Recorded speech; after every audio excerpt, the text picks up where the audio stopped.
All right. Ladies and gentlemen, welcome to the WardRadio live stream. I am your host, Cardin Ellis, and today I am joined in the studio by a killer cast of newcomers. We are coming in hot, folks, coming in hot from the LA airport. We weren't joking. We literally just arrived at the studio 60 seconds ago, or like 3 minutes and 60 seconds ago, to talk about the Light and Truth letter as advertised. We are joined in the studio by none other than Brittany the Shadow and Tikla Fife. You guys will recognize them from the Women of WardRadio. And also by the star... Oh, Before I say the star of the show, I have to introduce via Zoom Jonah Barnes, the associate professor of all things apocryphal, also joining us to talk about this book and this guy, none other than Austin Fife. What's up, my man? This is the author of the Light and Truth letter. So anyway, this is going to be the subject of today's video. We're going to be talking about the Light and Truth letter. And if you guys have any questions, as long as they're appropriate and they're germane to the conversation, please send us a super chat with any questions that you have. And we're going to do our best to, read them out loud. Maybe Austin can answer some questions. Tikla can answer some questions.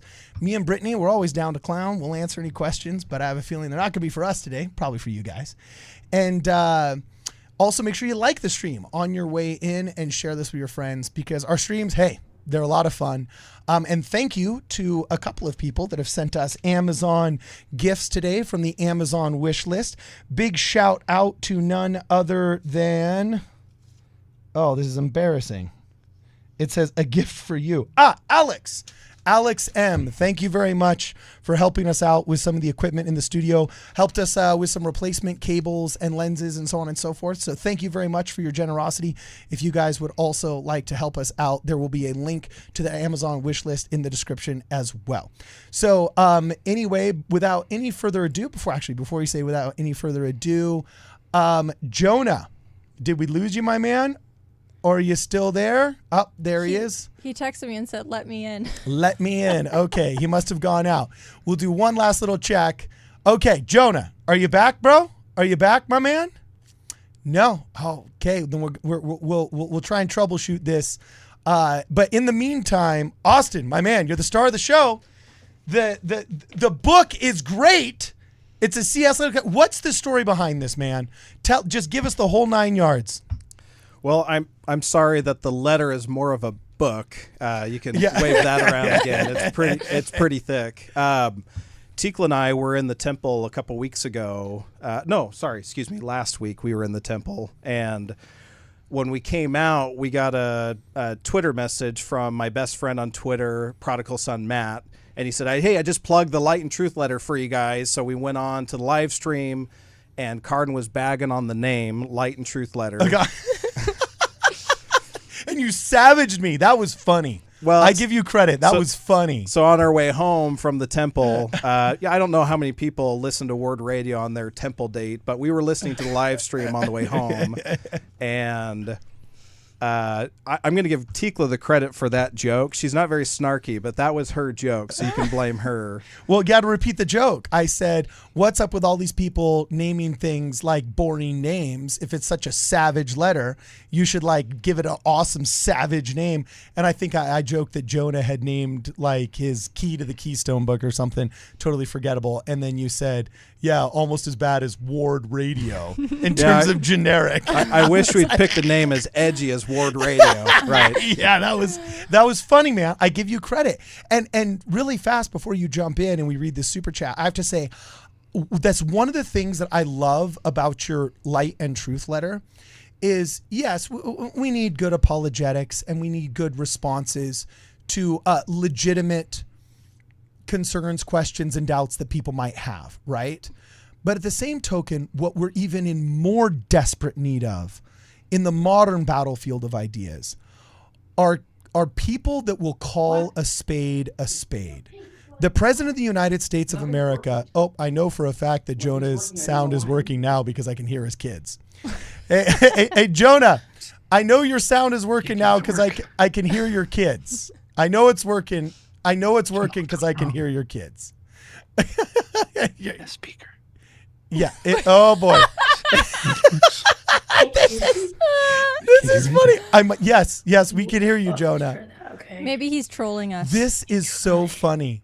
He can't hear us through his headphones, but we can hear him. Oh, no. I'm going to have to zoom this poor cat. I'll just mute him for a second. But anyway, okay. So I was just going to say that in the modern war of ideas, the president of the United States of America, when he goes to war, he's got people surrounding him that will say like, look, no, that's a nuclear power. You can't just do this. And no, they hate us because X, Y, or Z happens, or else, oh no, these are allies, or else, okay, this is a good move, this is a bad move. They assess the battlefield. But for some reason, niceness culture impedes us from just admitting that anti-Mormons exist and they're willing to use manipulative tactics in order to do us harm. And the number one thing that I love about your book is the first chapter literally is manipulation tactics.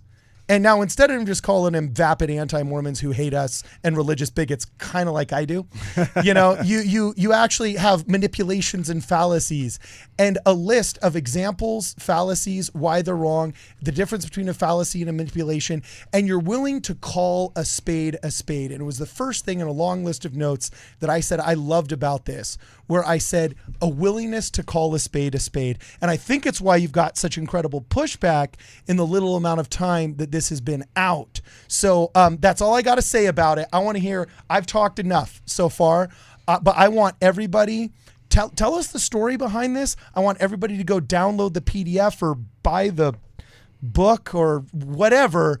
Everybody's got to read this because I think this needs to be a BYU course. This is the handbook, the syllabi and the textbook for online anti-Mormonism 101 that every young man in the church needs to read. This is powerful stuff. So anyway. BYU, I have no credentials, but I will teach. Yeah. I will teach. Yes. Awesome. So anyway, tell us the story behind this. Tell us your story, the story of the book. Just dive right in, man. I want to know everything. And then in 5 minutes, we're going to take a break and read some super chats. So give us the origin story, bro. So as I outline in the book, I had a faith crisis. This is about 10 years ago. I don't know if I'm particularly unique. A lot of people have a faith crisis. I had one too. Where the story of the Light and Truth Letter came in is it was earlier this year. I was listening to a podcast of some very nice Latter-day Saints talking about critics of the church.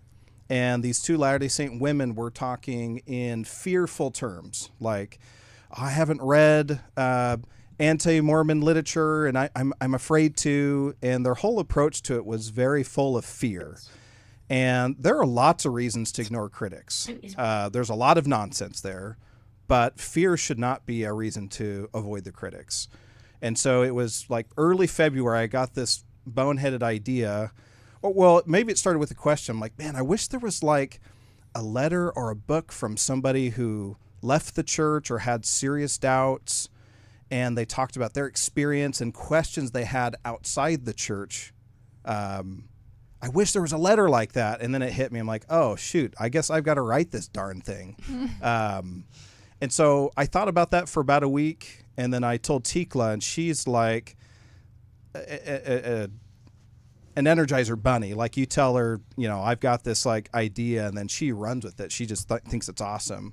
And so she was really supportive. I said, I've got this idea for this letter or book or project. I didn't really know what it was going to be, but I felt really called to it, and she was really supportive. So literally from February till the end of July, essentially, if you were in my home, I was writing, I was editing. I was nonstop. Every waking moment, I brought my laptop to work. This is the Light and Truth Letter is just the culmination of my faith journey, and it has a series of questions that I asked when I was considering leaving the church.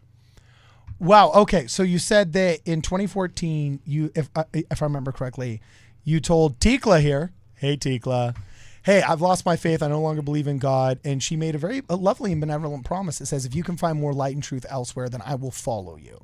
So this isn't the end of something, but the beginning of something, a faith journey, shall we call it. and I want you to find if it's better elsewhere. And that's the origin. So this is actually a real origin story, or was the one that you found out was most effective after you crowdsourced it? You know what I'm saying?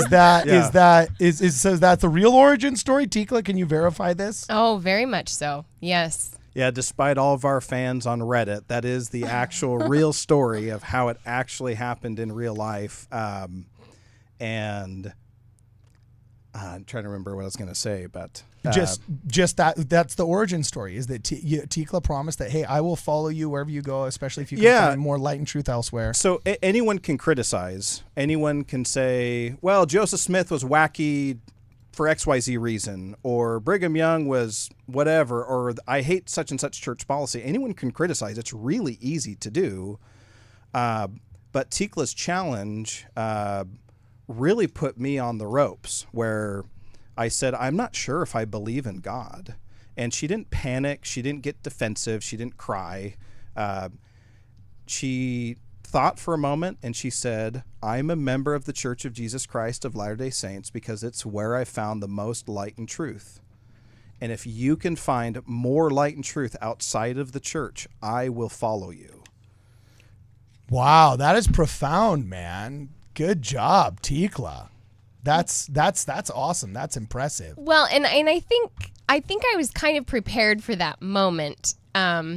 I had really awesome parents. I'm going to give a little shout out to converts to the church. Okay. You guys make the best parents. I had a convert mom and I had pioneer stock dad, and they were a pretty powerful combination, because my dad would have all the answers and then my mom would come in and be like, wait, why?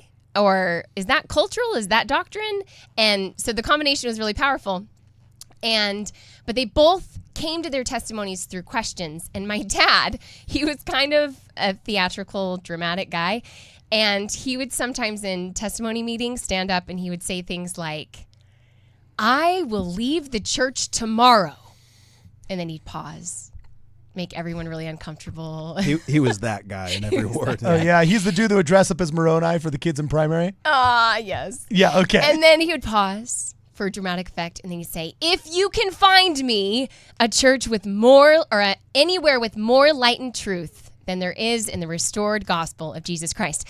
And so it kind of implanted in my head from a very early age that we're not in this church because it's what we've always done, or because it's what's comfortable, or anything like that. We're here because there's the most light and truth here.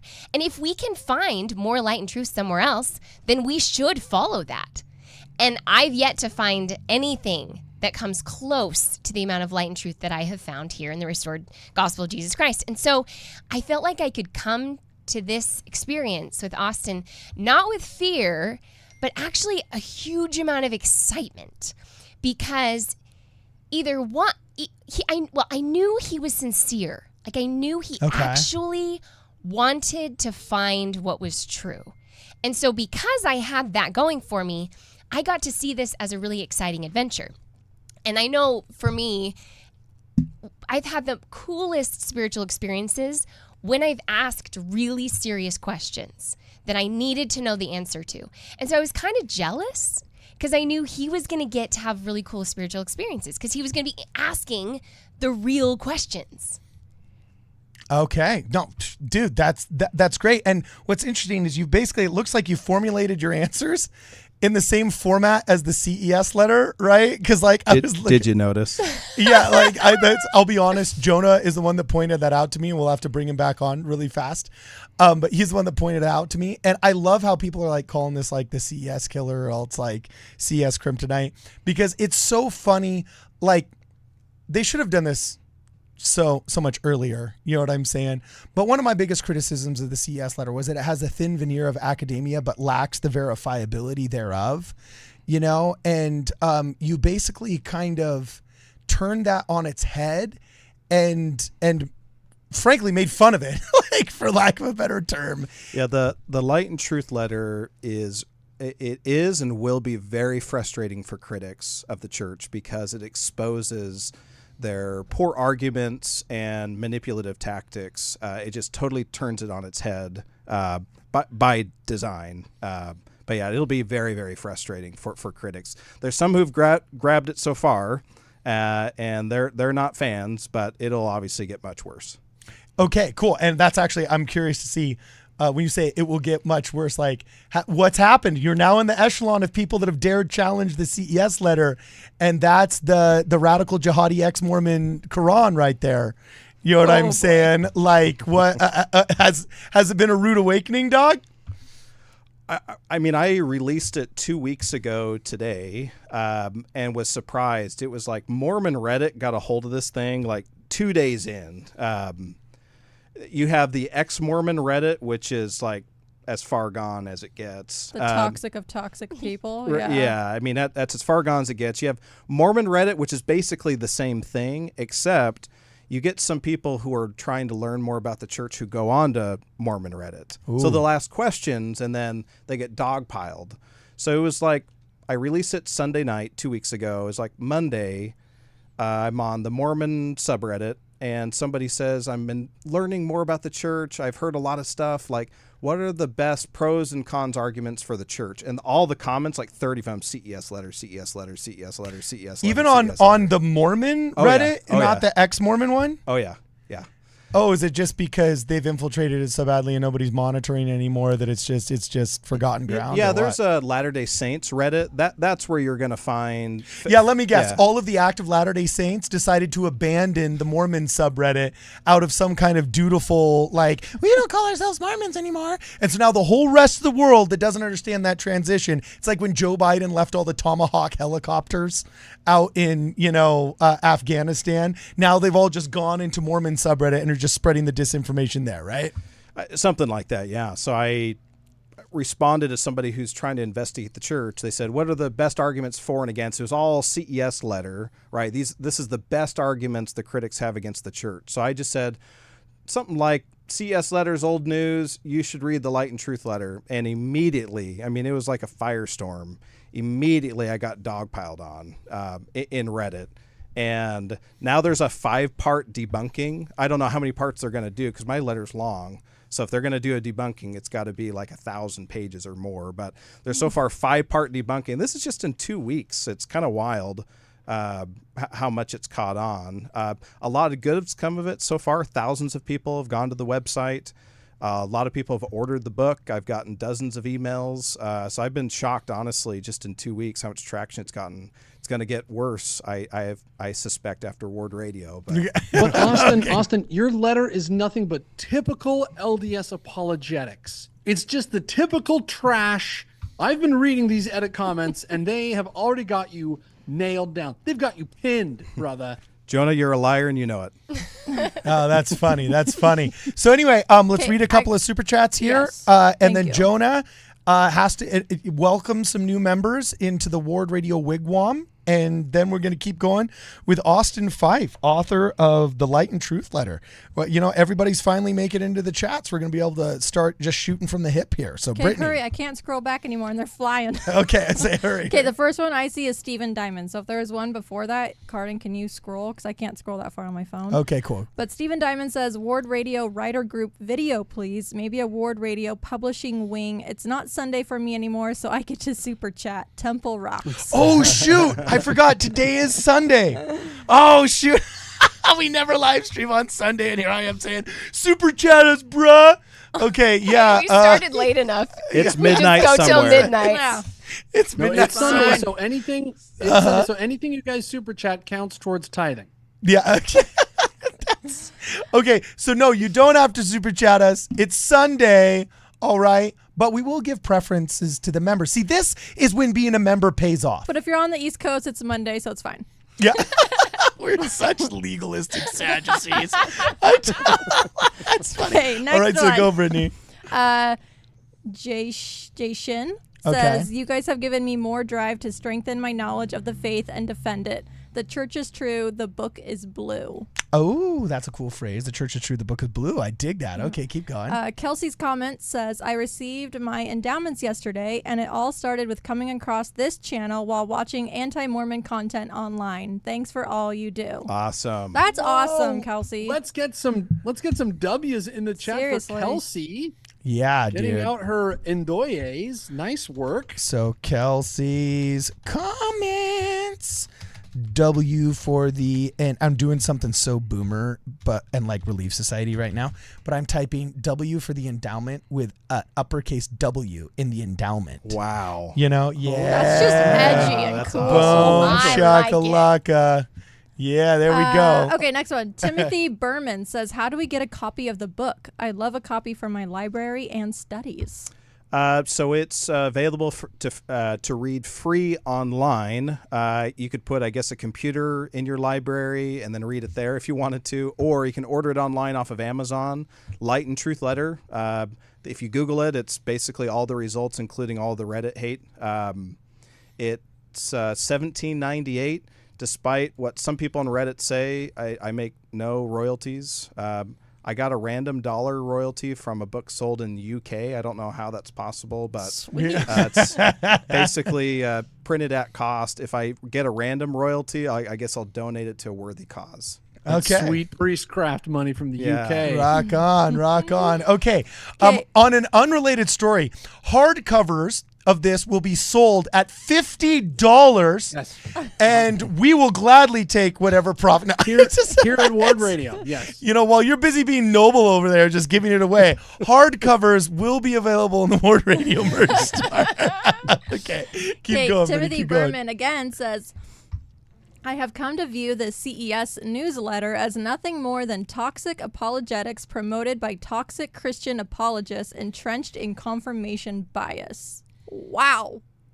Hardcore. I don't know the CES newsletter. And probably he means CES letter. I don't know. Maybe he means I did newsletter. not follow that. I didn't follow that.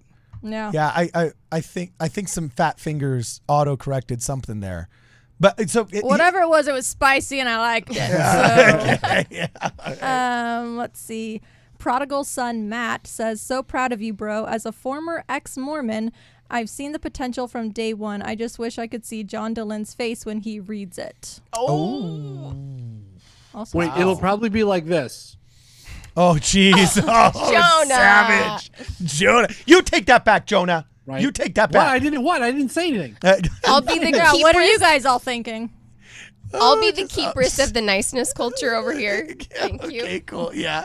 Okay, and then Jonah, are you ready to shine? Mary Lou Howarth gifted 10 Ward Radio memberships. Oh my goodness, Sister Howarth, wonderful Ward Radio missionary, has gifted 10 Ward Radio memberships to Brother Ozzy Tad, Brother Zach Brown, Brother Clayton, Brother Jacob Zumbrennen, Brother Jesse Coven, Sister Melissa F., and Sistren Sama Scraps. I don't know what gender that is. All those who would like to welcome these brothers and sisters into the new Ward Radio worship, please do so by putting 10 W's in the chat. We need 10 W's. Sister Howarth, very good at fulfilling your calling, magnifying your calling. Thank you, Mary. I love how we've completely co-opted the nomenclature of the church in this. It's like, that's hilarious. Blessings in heaven for you, Mary. You know, this is let's just go full prosperity gospel. You know what I'm saying? Like, if you can touch the screen right now, sisters, you can touch the screen.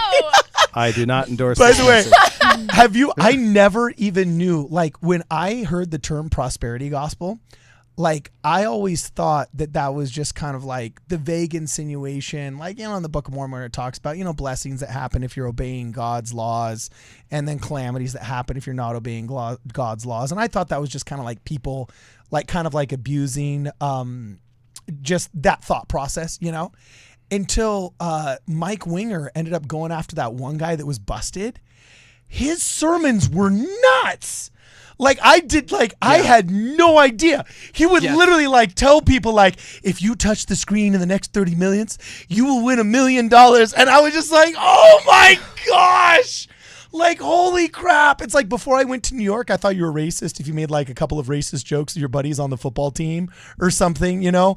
And then I moved to 112th Street. And I was like, oh, so when you cross 110th Street and it's a different world, oh, that's what they meant by racism. I was like, oh, geez, oh, wow, this is a whole new level, you know? So it wasn't until, what was his name, Benny Hill? Was it Benny Hill, the guy that got busted? Yeah. I remember seeing a couple of Benny Hill sermons and I was like, man, I missed the boat as a missionary. I missed the boat. You know what I'm saying? Well, you don't remember all those priesthood sessions when You know, when Uchtdorf would say, if you touch the screen right now, Yeah. then your fifth son will get 4 wives. You don't remember You're that? just like, it was so brutal. You don't remember that? I It was remember so that. brutal.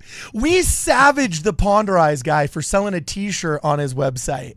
You know what I'm saying? Meanwhile, there's like, That was bad. yeah, you remember that? I remember that. He utterly got savaged collectively by the church. Meanwhile, this Benny Hill cat was like walking around promising like Hugh Hefner-esque blessings if you just like touch the screen. I was like, man, dude, I can see why some people look at Christianity as a whole and are just like, what the heck, man? Yeah. That was bad. So anyway, let's keep going. Where were we? Super chats. Hit us. Okay, Timothy Berman again says, nothing more than intellectual postulating that occurs from toxic Christian apologetics relying on the lies and deceptions of the CES letter. Okay. Wow. Some people are really venting tonight. All right. Keep going. Now, I've been on the chat for a long time, and Timothy actually just joined the WardRadio worship. So we would like to welcome Timothy with a W as well. So put in a W for Brother Tim. Timothy's first testimony meeting was a banger. You know what I'm saying? Timothy. Okay. Kicking the door down. Yeah, seriously. He is ready. Jasheen, I'm sorry if I'm saying that wrong. Here's my WardRadio tithing. Thank you so much. All right. Wow. Let's see. I think I'm all caught up. Austin's over here like, oh Just my like gosh, cringe. why? What am I doing? The camera's not on me, right? It's not My on me. reputation's ruined. And Fog Defense, my phone is charged enough, so it's okay. We're good. With the charge of the farm miter. Okay, cool. So anyway, for those of you guys that are just joining us, please make sure that you like the stream on your way in. We're super glad to have you here. We got a ton of people watching. Austin, this is the big show. So you've told us the origin story of the Light and Truth letter. Basically, if I understand correctly, and I can summarize what you said, you kind of had a faith crisis. You lost your faith specifically because of 2 organizations that you mentioned by name, Jeremy Runnels and the CES letter, as well as John DeLynn and the Mormon Stories podcast. All right.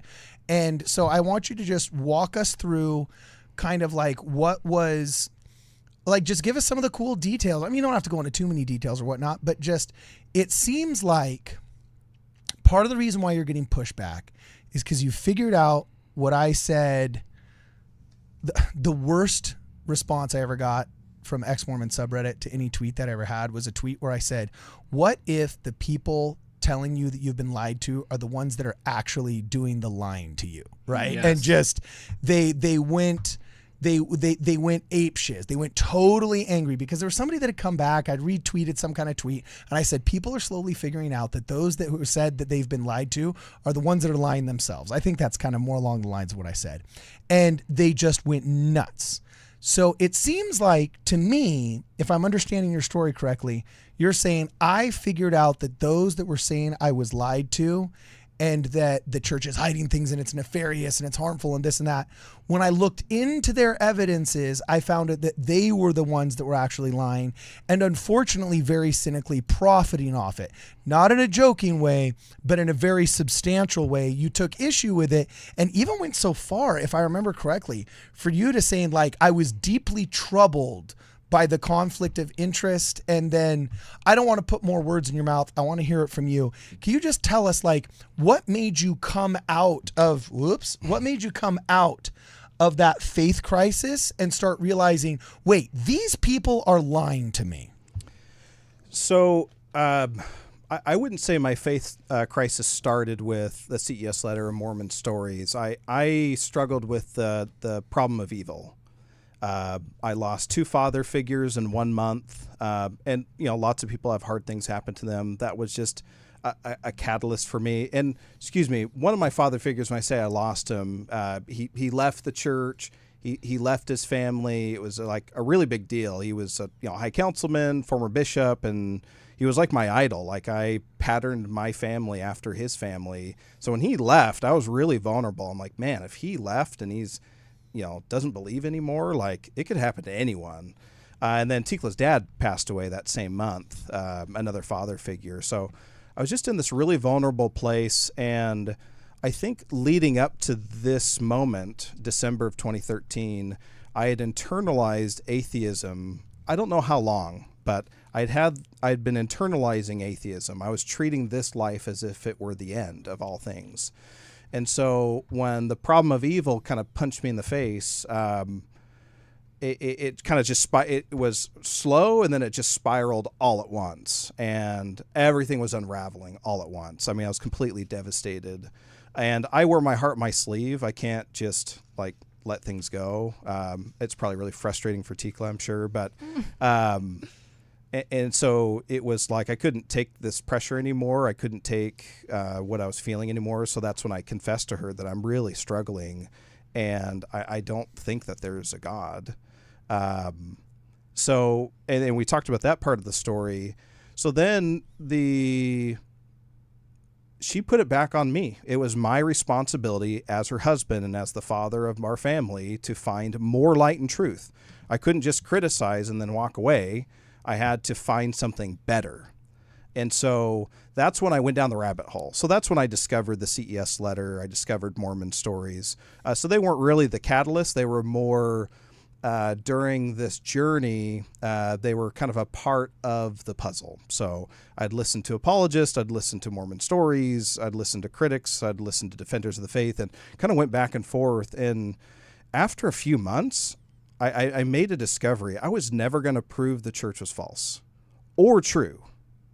You can't. It's a never-ending rabbit hole of apologetics and critics going back and forth, back and forth, back and forth. And I talk about this in the second to last chapter. I realized that I had to make a decision. I had to decide to believe something, whether that was the church is definitely false or the church is true. I had to believe one or the other. And I decided that I would believe. I didn't know, but I decided that based on what I understand and what I learn, I believe. So I was a believing member of the church for a very, very long time. And honestly, it was awesome. When you let go of I know statements in testimony meeting for I believe, it's really liberating. It kind of refreshes the gospel, because now instead of being definitely I know without a shadow of a doubt platitude type of member, it's, I don't know. I don't know everything. I don't know a lot of things, but I believe. And that was a huge turning point for me. And to this day, I think once I made a decision not to believe, God could do something with me. And that's ultimately where this letter came from. So CES letter, Mormon stories, they're part of the story. And, as I learned more about, the CES letter and other critics, that's not just those two, I felt betrayed by John DeLynn, by Jeremy Reynolds. I felt like they were taking me at a really vulnerable point where I wanted to learn truth, and they were trying to turn it into something else and manipulate me into doing something really stupid. And so I don't know how I had the sight to see that I was being tricked and I was being manipulated. But there was a long time. I was a CES letter guy. It was like Tikla and I would talk all the time, and I would say, in fact, I quote it in the letter. One time I told Tikla, I said, do you think the brethren just keep going with the church because it does so much good? Obviously they know it's false. That was what I was telling her. I was like, obviously they know it's false. Do they keep going with it just because the church does a lot of good? That was a real question I asked my wife a few years ago, and I'm really embarrassed I said that, but that's what I believed at the time. And you should be. No, I'm just kidding. I'm totally kidding. How dare totally you. kidding. Okay, Austin, I'm so happy you brought up the I know versus the I believe statements. Yeah. Because I've read this whole thing, and that's the exact thing that I highlighted that I wanted to You talk read the to you whole about. thing? I did. It's long. It is Wow. long. Yes, and you're up there with now Twilight and Harry Potter, so yeah. But I love that because I highlighted I love because that's a lot of what anti say, right? Is that you can't know anything, yet somehow they know the church is false, right? Right. That's stupid. But them knowing the church is false is a belief. yeah, they're just misplacing their faith and Right. their belief in something else. Right. Yeah. So I I love the fact that, first off, I love everything you said. Okay. Oh, fine, one up me. Oh yeah, sorry. Tikla, what do you think about me? Go ahead. Yeah, for real. Well, actually, Tikla was the subject of my next question. Is what a lovely response. I think that's beautiful.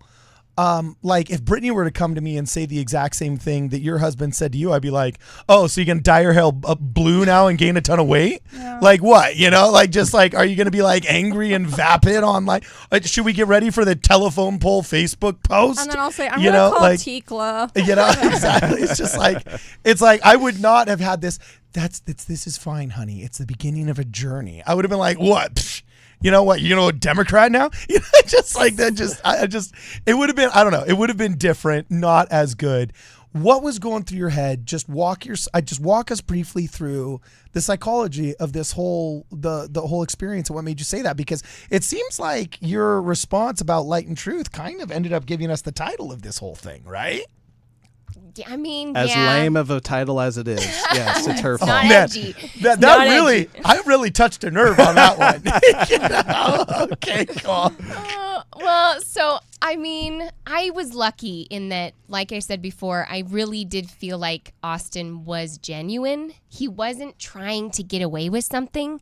He wasn't trying to, like, he wasn't secretly sinning in a way that he was embarrassed by that he needed to cover or things like that. And so I had that advantage going into this whole journey that we took together. But I think I'm a genuinely curious person.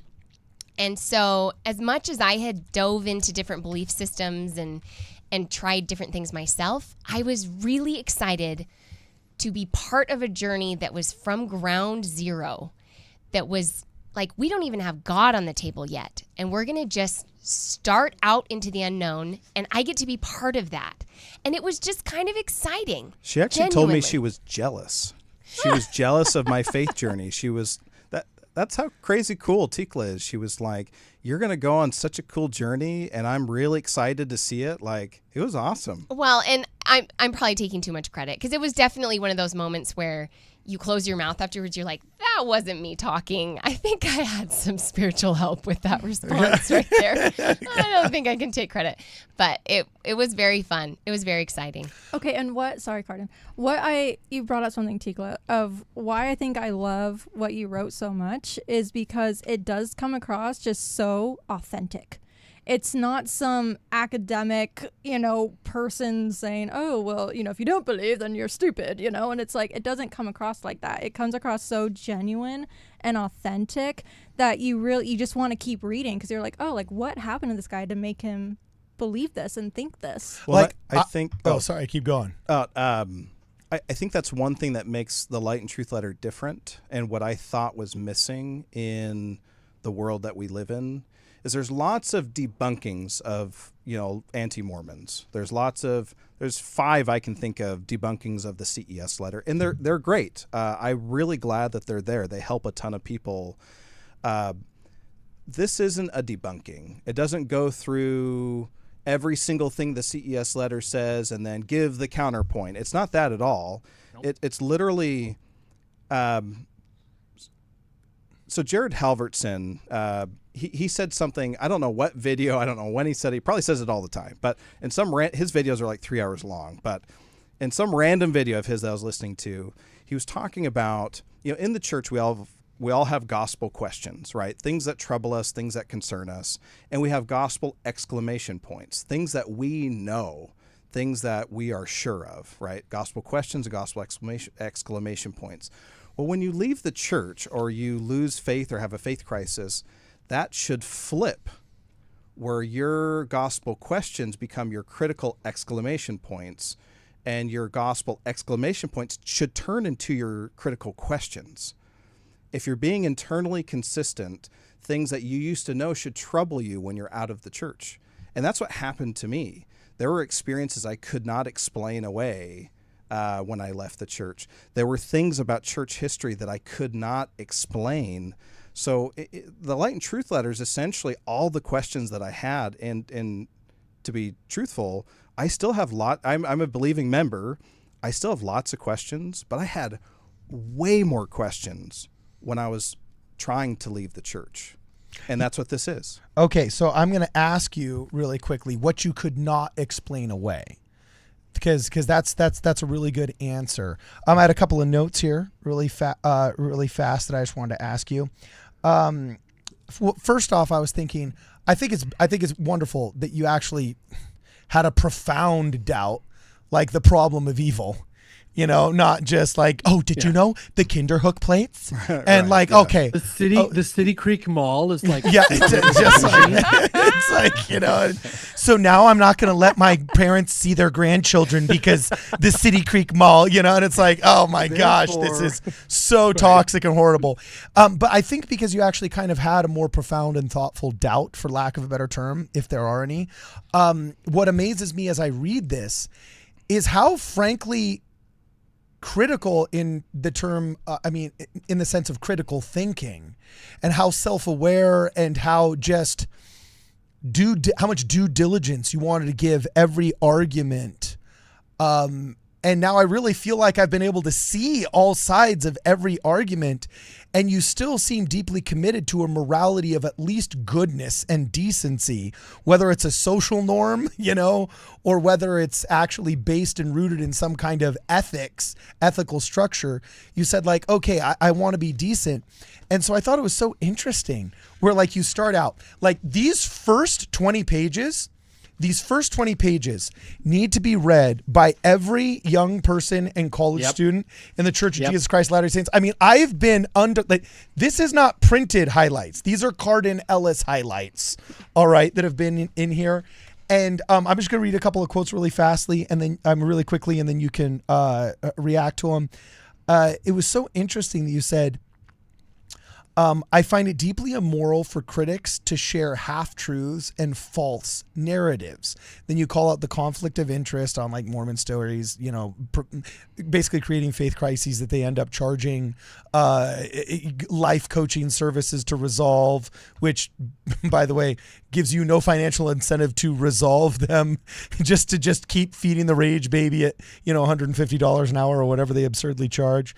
And then, you said you put a quote from these guys in here in the beginning that I thought was hilarious, that knowing the narrative isn't what it claims to be, and intentionally for as long as they could withheld the information that would allow people to make an informed decision as to how they spend their finite time and resources. That's profoundly immoral. And then you realize it's a quote from John DeLynn. Again, you're like, no, it was totally savage. In fact, I am just talking way too much here. I'm just fanboying it, okay? And it's pathetic. So I'm going to go back to you. I'm going to put the camera on you, and I'm going to ask you, when you say, I couldn't explain away, because there's a lot of arrogance in modern atheism. There's a wonderful line that you had in here where you said, to be an atheist is to be culturally relevant and celebrated. Atheists are not bullied at the university or places of employment for their beliefs. To be a believer is more to move against the cultural current of skepticism. Following Christ is hard to do. It always has been.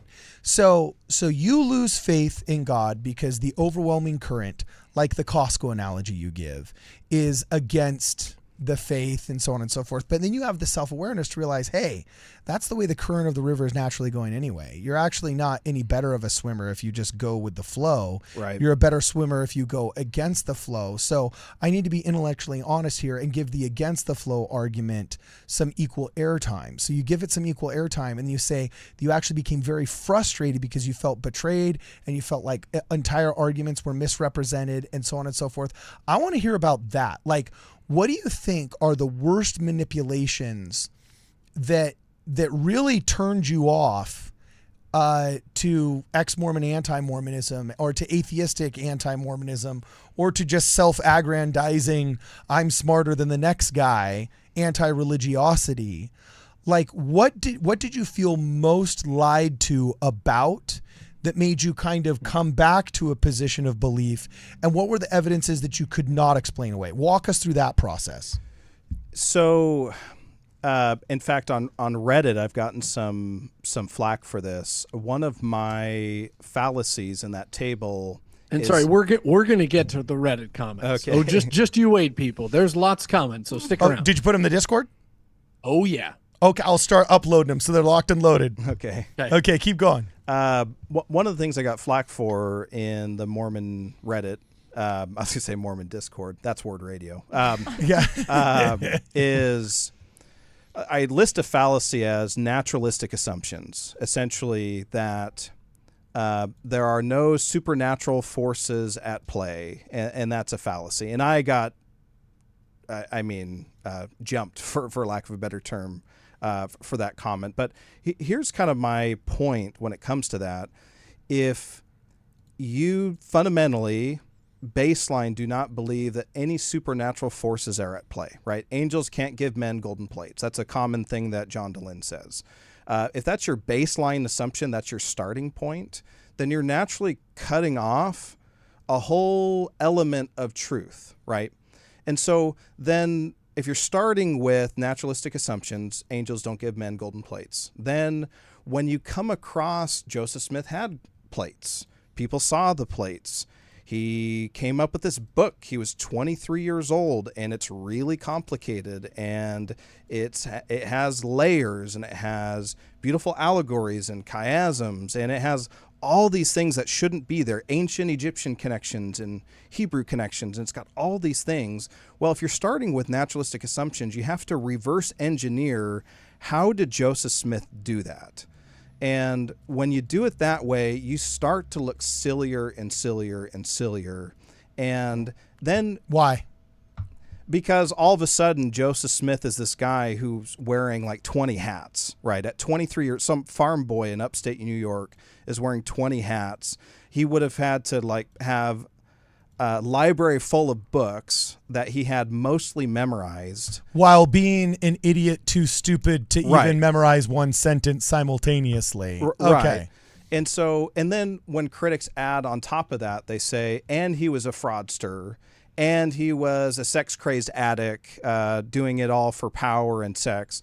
When you start adding those things to it, their scenario they created just becomes more and more ridiculous. It's like, this caricature you created looks nothing like Joseph Smith. And again, they got to that point because they reverse engineered it from the assumption that there's no supernatural forces in the world. So that's why I list it as a fallacy. And I think that was something that occurred to me more and more and more. It's like, you don't have to believe Joseph Smith was a prophet. You don't have to believe any of this stuff. But if you're really honest and you're genuine, you should be impressed. The Book of Mormon should baffle people. And for genuine critics, it does. There are genuine critics out there who say, honestly, I don't know where it is. I don't know how he did it. He's a genius. He had this gift that we can't really explain. We don't really know. But, I mean, it wasn't from God, obviously. And so I think that's kind of where at least that element started for me, as I just saw how much mental gymnastics critics have to do to reverse engineer this scenario where their view of Joseph Smith makes sense. And it ultimately, the scenario they come up with is more unbelievable than just an angel giving Joseph Smith plates. Your section on the Book of Mormon is fantastic. It's just excellent. And it is the easiest. There's one quote you put in there.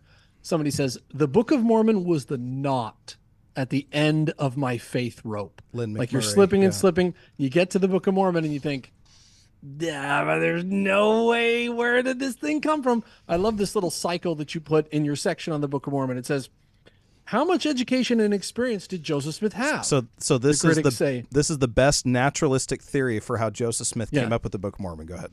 And the critics say, well, he had enough to write the Book of Mormon. To which you say, okay, well, how much education and experience was required to write the Book of Mormon? And they go, well, whatever experience and education Joseph Smith had. Well, okay, well, how much did he have? Well, enough to write the Book of Mormon. Right, but how much is that? Well, it's whatever he had. Look, guys, you're killing me. Like, you just go round and round and round. And you're like, okay, nail it down. Tell me specifically. But they like to play this. They throw a rock through your glass house, and then they run away, not realizing that their glass house is made of tinfoil and it doesn't have a foundation.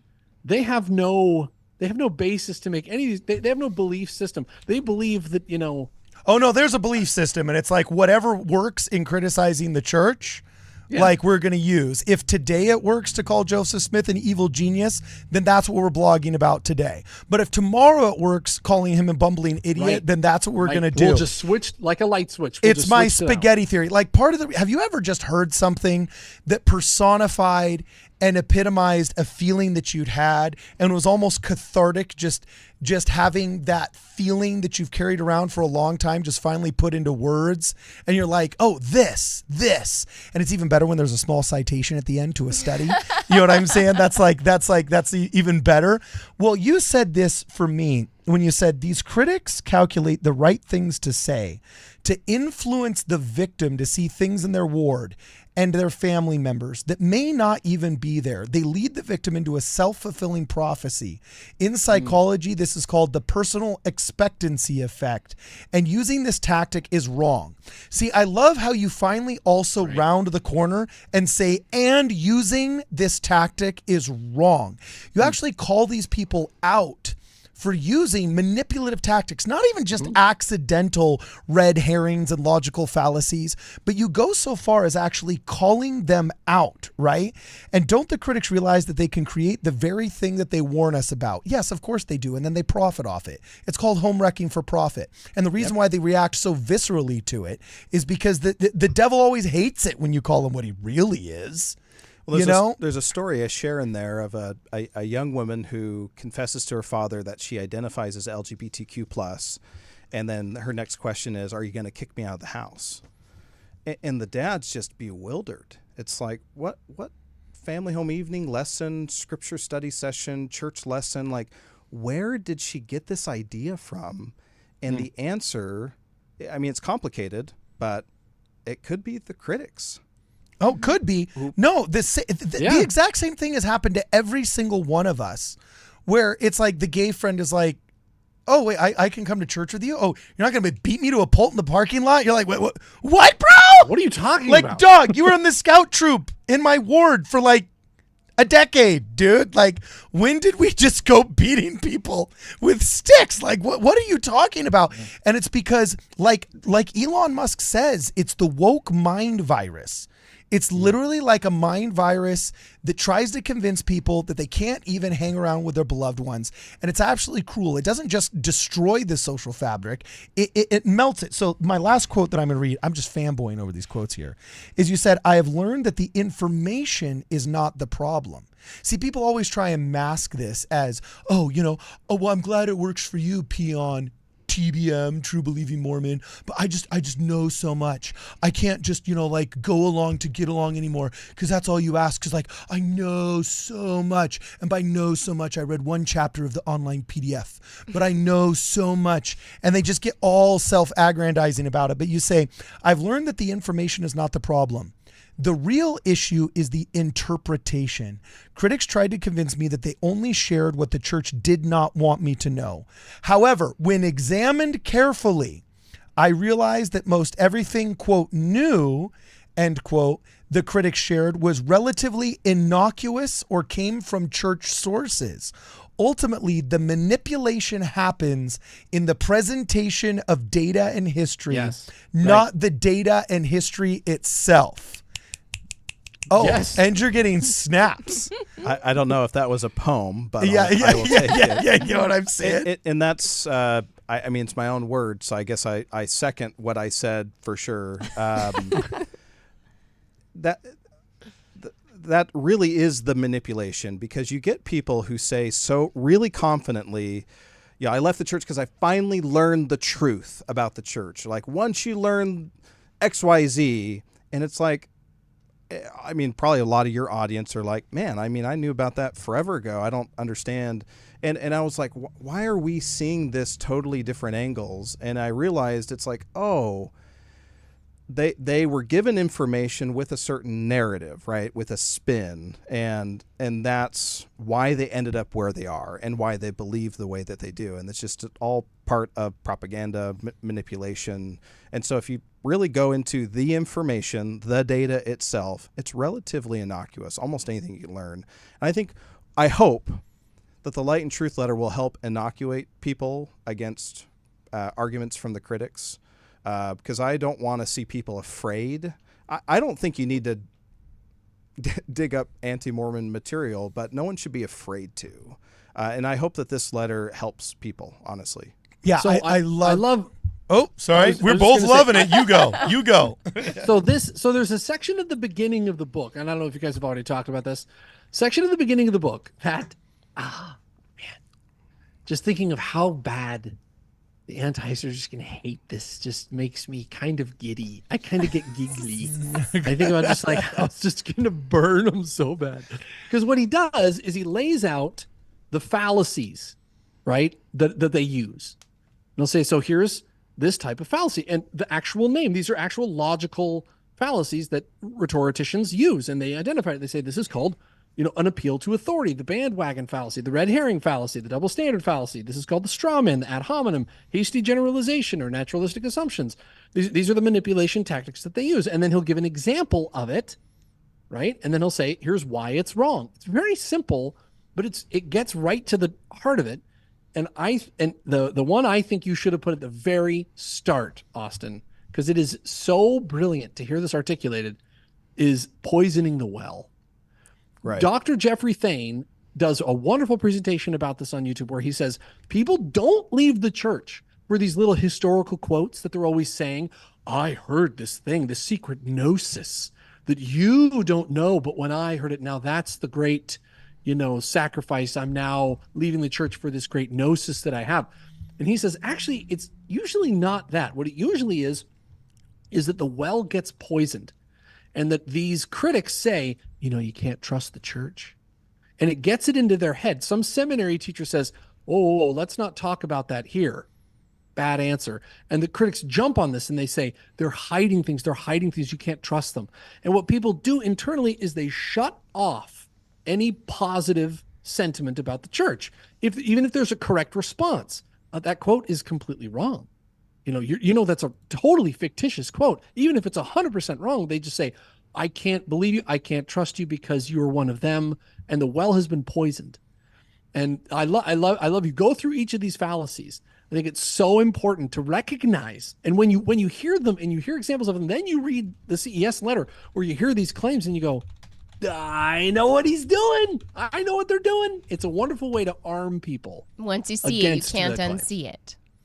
Yeah, and you basically rounded the corner in the emotional trigger baby.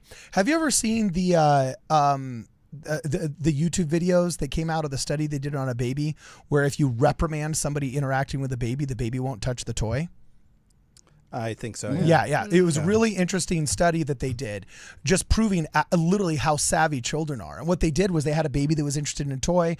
There was a parent that was just holding the baby on its lap. And then there was the person interacting with the baby. And then it was just playing with this toy. It could choose the choices. It was interacting. It was having fun. It was loving it. And then somebody just came in and yelled at the person in front of them for playing with the toy. And they said, oh, okay. And then they give it to the kid. And the kid's like, I ain't touching that. Yeah. You know what I'm saying? And I said, this is what niceness culture does, is it allows the critic to come in and yell. And the young people are watching. The laymen are watching. The uninitiated are watching. Those who are not in the know are watching, just like that baby was watching. And they see how, oh my gosh, that member right there for simply exercising the basics of sincerely held religious beliefs, which should be protected within, polite society in our culture and constitutionally, he just got lambasted, called a bigot, called an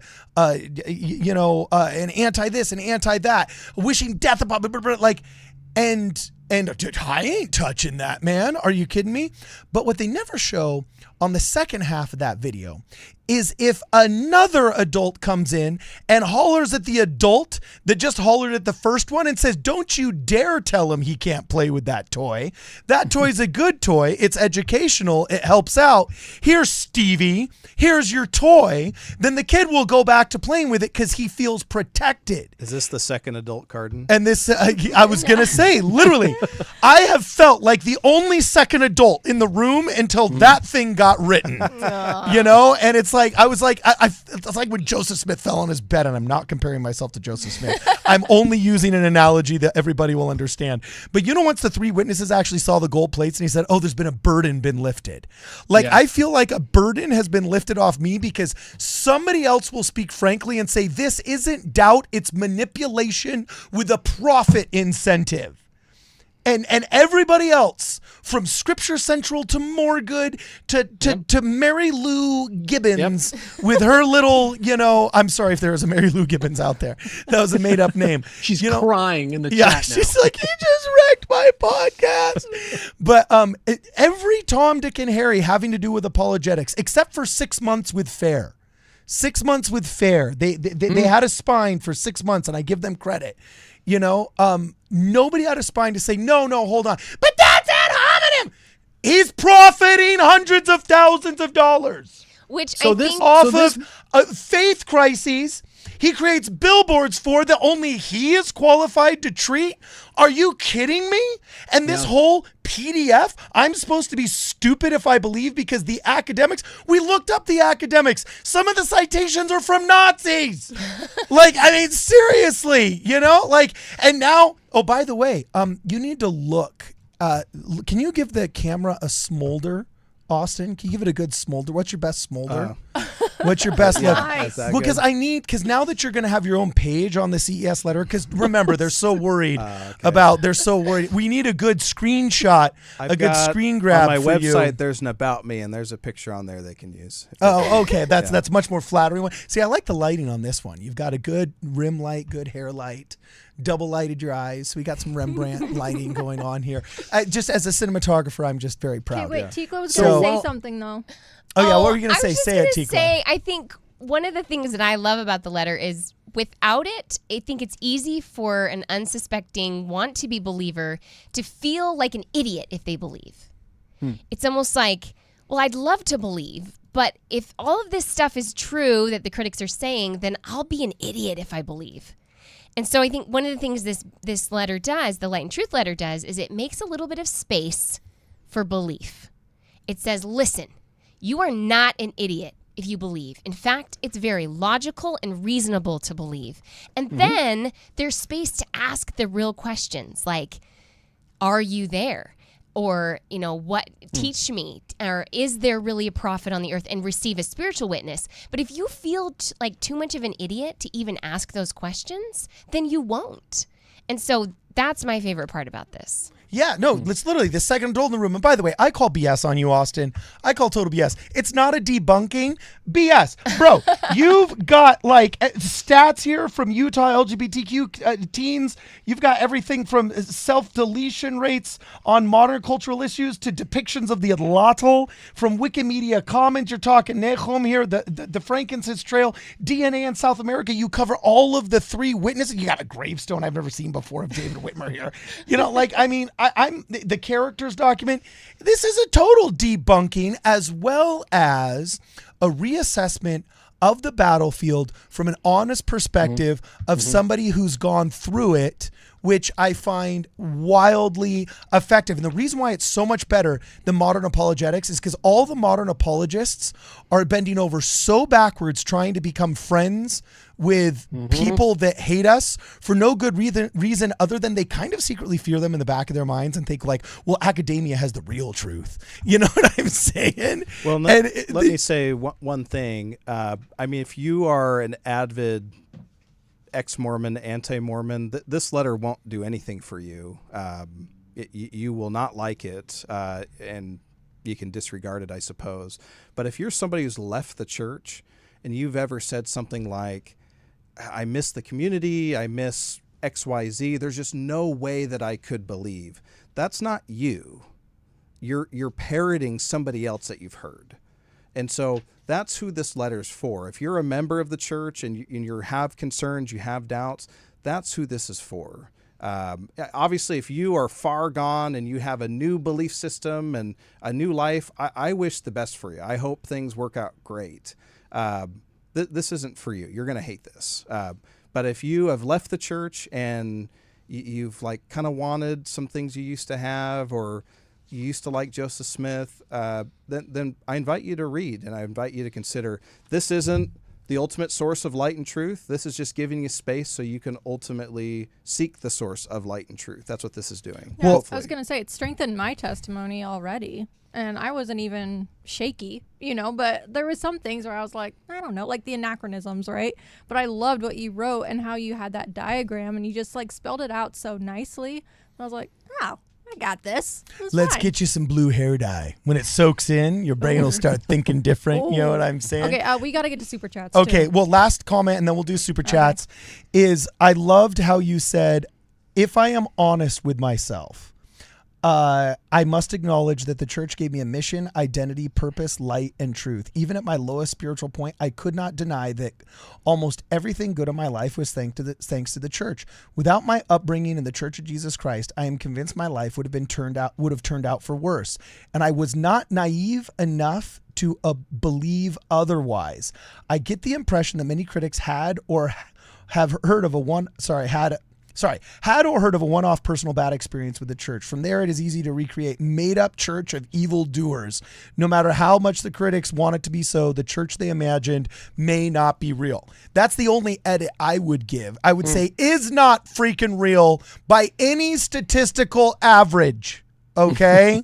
And so that's just my little hot sauce. Okay. I would have put on it. Second edition. Yeah, that's all. Okay, now when you get to second edition, though, I got some other things that I'd like to, just I'm kidding. Okay, Now, before Jonah, hit Brittany it. gets to the, Brittany's going to read the super chats, Jonah. and then we have in the Discord. We might have to fish a little bit, but there's a lot of delicious hate in the Discord for the Light and Truth letter that I am dying to read. To Okay, you're we're way going to burn too through excited. them. Let's do these super chats, and then we'll burn through them.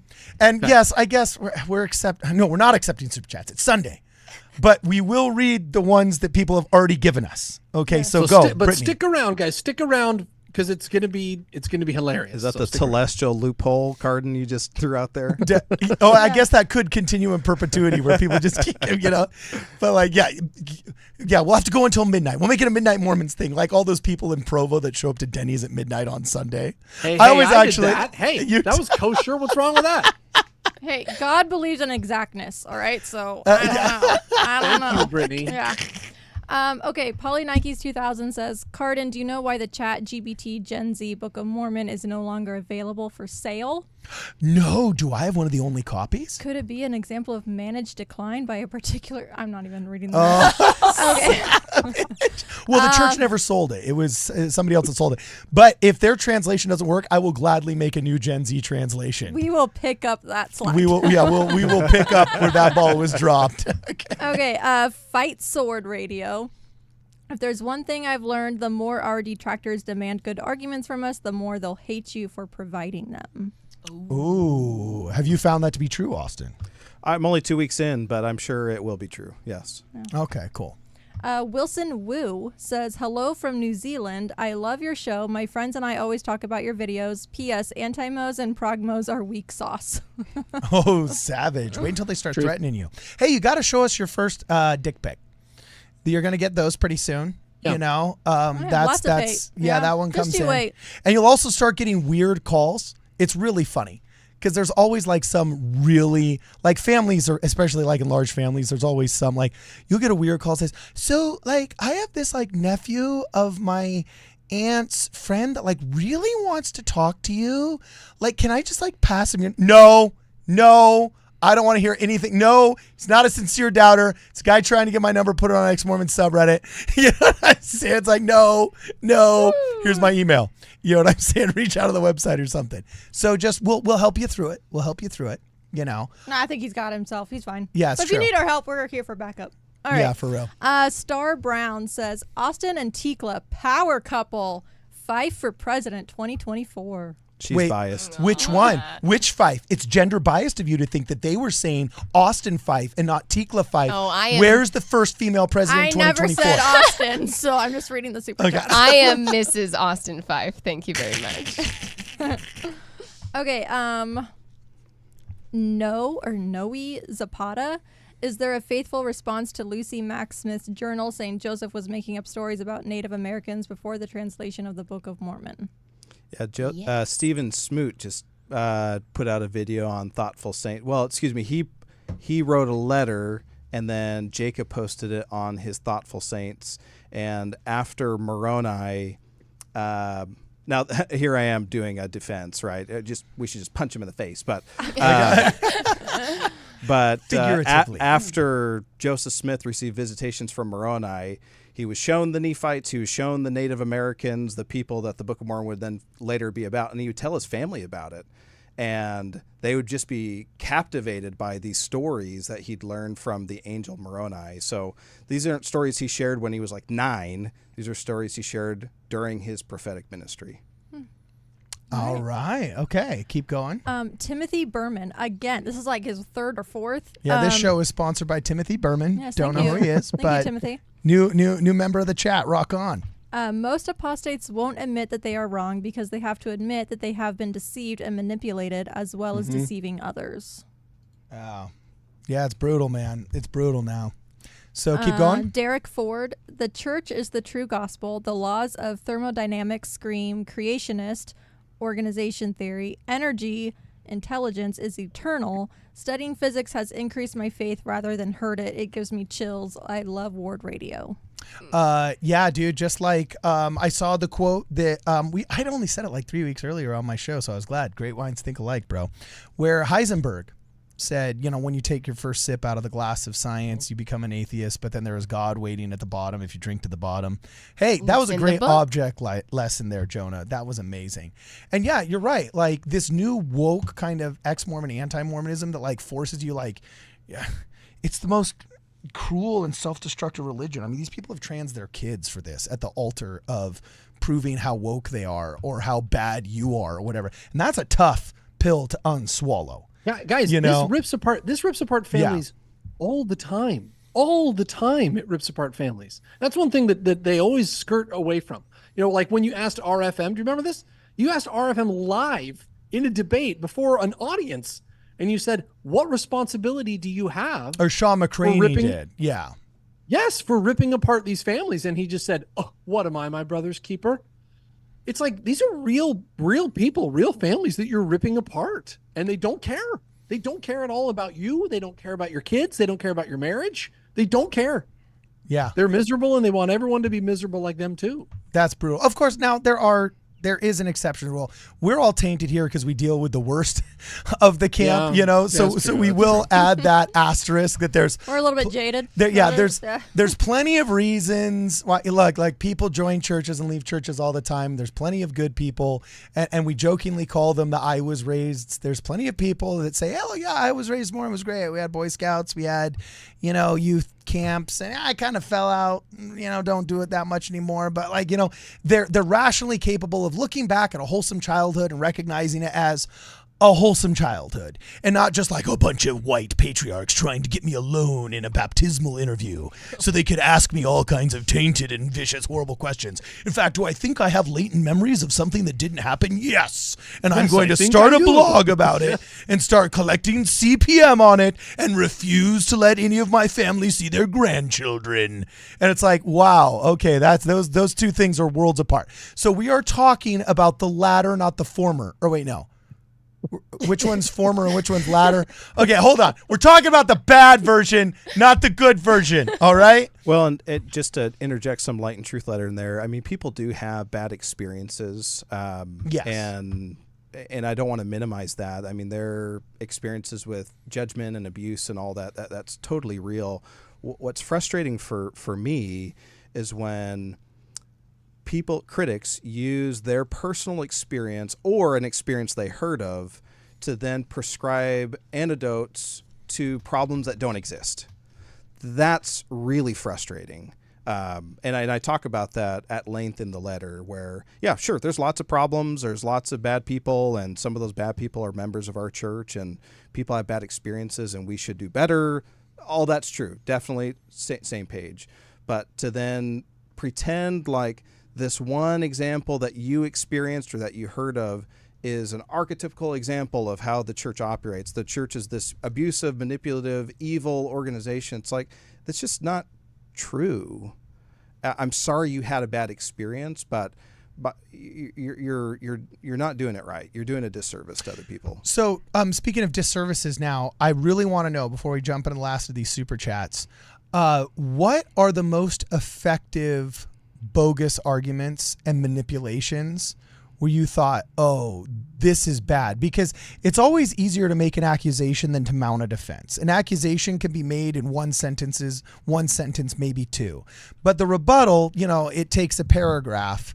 And so what did you find in this whole journey where you went from normie member to all of a sudden non-believing to all of a sudden subscribing to CS Letter and Mormon Stories, and if it was done in 2024, Alyssa Grenfell, you know what I'm saying? Like, into step 3, and then finally coming around and realizing, wait, no, I wasn't lied to by the church. I was lied to by the people saying that the church was lying. And now I've actually returned to the fold. I've got a more robust faith, a more nuanced position, a more informed opinion. Yeah. What are the most effective weapons of modern North American internet anti-Mormons that are the most grievous abuses you find? So I'll quote from the Light and Truth letter. Under manipulation fallacies, if you go to the internet section, false news online travels 6 times faster than the truth, according to a 2018 study by researchers at MIT. So a lie, it's clean and short, right? And then Brandolini's law, this is an internet adage, this isn't an actual law, but he says the amount of energy needed to refute BS is an order of magnitude bigger than that needed to produce it. And so the internet is primed, and social media is primed for anti-Mormon stuff, because you can say something quick, short, and simple, and say it and float it out negative. There. Negative, right. And now we need FAIR, and we need all these good organizations that do a lot of good work to then, spill library fulls of books to answer this one question of this one thing that somebody threw out on a social media post. But also, none of those library fulls of books are useful if you're not willing to call a spade and assess the battlefield correctly.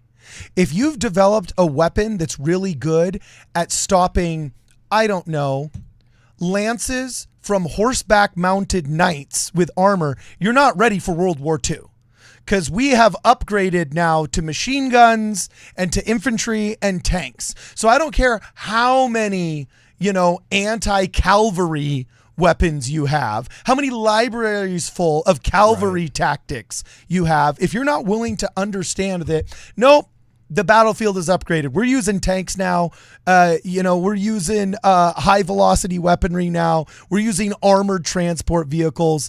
Like, until those two things are in sync, you can't even defend yourself. And it's like, we've been in a state of war, in a battlefield of ideas, except for one side is refusing to admit it.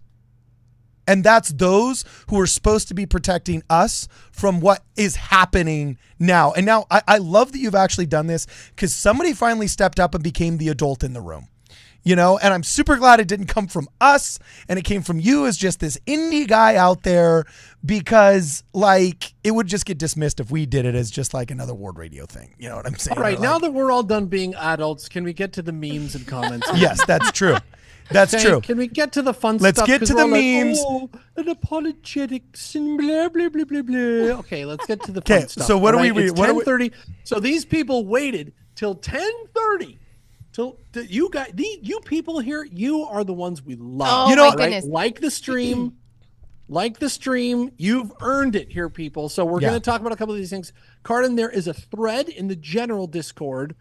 It's live stream materials, okay? It goes all the way down to the next yellow banner there. It begins with the meme of Samuel L. Jackson.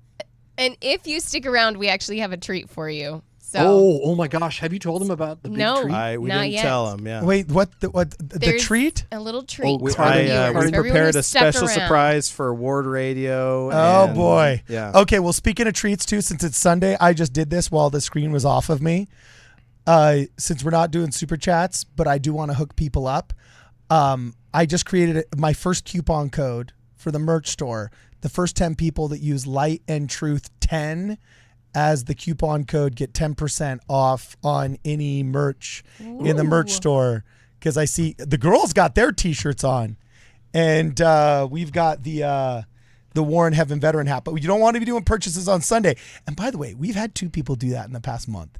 It's kind of funny. I've had like my phone go off. It's like, so-and-so made a purchase. And I almost thought about like, writing back and be like, hey, dog, what are you doing? It's Sunday, and saying like, But also thank you. but it's like, I'm kind of conflicted, I'm like, well, I'm grateful for the order, bro. But and maybe he's busy, maybe his ox is in a mire. I don't judge, but it is Sunday. So tomorrow you guys can use Light and Truth 10, or at midnight you guys can use Light and Truth 10, and then we'll hook you up. So here's the first Samuel L. Jackson meme. Oh, sorry, Jonah. Quick story about that. So my father had a very rough upbringing, and he learned to play cards very well.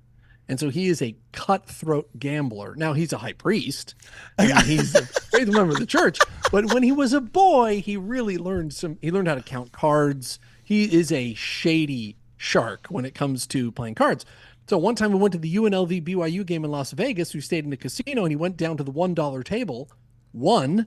Then he got promoted to the $50 table, won. So they promoted him to like the $100 entry ante table at poker.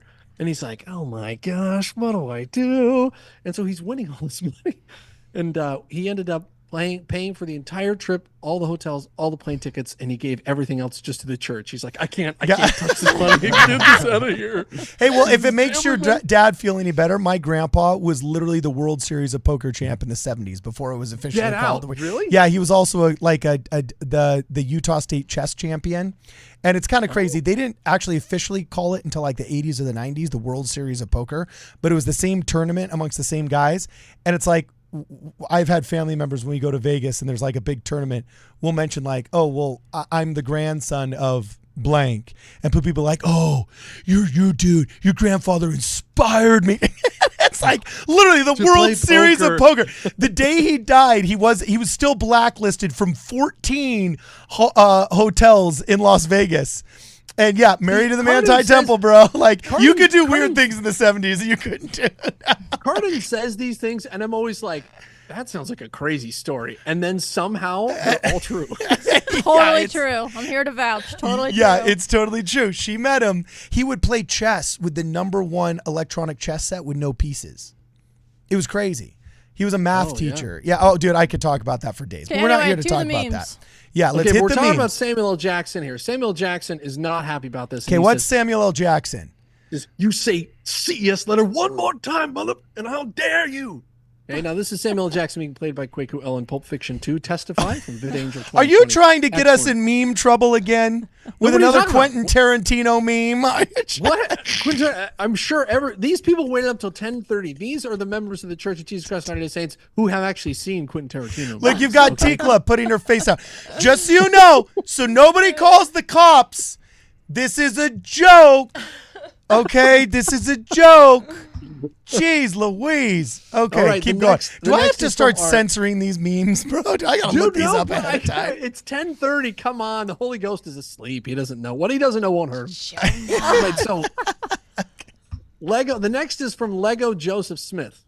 I love Lego Joseph Smith. So he says, quote, I left the church for intellectual reasons. Me. Well, I can respect that. I read the CES letter and okay, perhaps I spoke too soon. Oh, yeah. Brutal. I love that. Brutal. It's so true, though. It's so true. Someone leaves the church and you're like, oh my gosh, that's really sad. Like, what's going on? But people online are like, I read the CES letter, and I'm like, oh, jeez. Okay, great. Another one of you.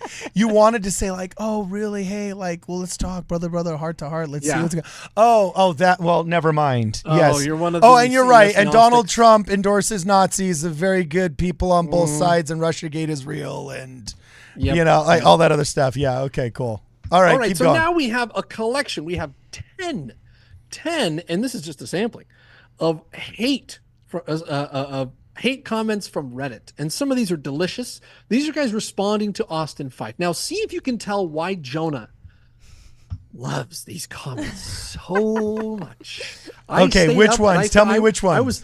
I was up in bed. My wife was like, go to sleep. And I was like, oh, these are so good. Scrolling through these. So if you look at the first one here, this is from Lodo the Bear, who has done a huge debunking of the Light and Truth letter on Reddit. He has made it his mission in life to fight against the Light and Truth letter, and it's delicious. And he says, I may never be, and I want you to respond to some of these.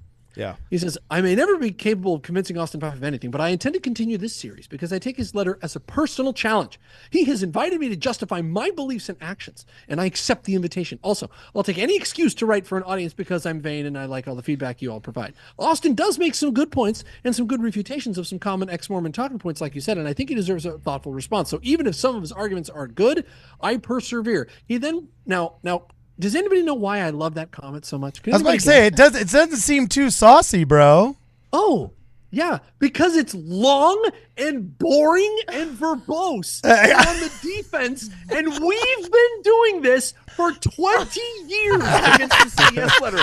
And now you have these Reddit trolls who are all of a sudden on the back foot, and they're like, well, hang on, let me explain. In just 12 pages, I can explain a response to the blah, blah, blah, blah, blah. And it's like, yes! That's what we've been dealing with for 20 years now. You try it, and it's just delicious. I love it so much. I hadn't thought of that, but you bring up a really good point. Good point. Okay, it's so good, and it goes on, and no one's reading this. There's like 2 comments on this thread. Like, no one's reading this garbage. I've been going through this document. I jotted down a few good and bad things from the letter. Here's a few points. And are you saying that Austin Fife has just turned ex-Mormon subreddit into a fair Mormon? Yes. Like, is that? That's exactly what he did. That's exactly right. The tables are flipped. So tomorrow, Fair is just going to start having a bunch of like Gen Z TikToks. You know what I'm saying? About like their brother that went from being ex-Mormon, anti-Mormon to all of a sudden being Mormon, and how much better his life is. And then all of a sudden there's just going to be like subreddit paragraphs about like apologetic defense of the Kinderhook plates or whatever, you know? Yes, exactly. Now, before we get to more of the hate, guys, everybody needs to go like the stream. Okay, yes, go like the stream. You. Okay, we got 700 people watching. Got to go like the stream. Now, the next is a little comment. Light and Truth letter. Okay, so Austin, I think, said this. Yeah. Or whoever in the church office building on payroll is doing this in secret behind, because Austin's just a foil. We all know. Yeah. And he says, $17.98 is Amazon's self-publishing cost. I make a $0 royalty, and it's free to read online. This is accusations that Austin is profiting off this. The response from collaborator says, even at $0.00, it's still overpriced. That actually made me laugh, and I actually comment. I'm like, okay, that's a good one. That's funny. That discussion kept going because then somebody else, some other verbose Redditor came in and said, this is a lie, and he posted like 5 articles from Amazon how you can't publish a book royalty free. And I'm like, homeboy, I'm like looking at my portal and it's $0.00. I don't know what to tell you. Hey, that's not true. You got $1 from UK royalty, Austin. I got $1.57 from UK royalty. I don't know how, but I did. And how many times have I said on the show, if you can't trust them about the thing you lived yourself and saw happen in 2024, how can you trust them about their cynical interpretation of what happened in 1824? Like, we need to learn from this.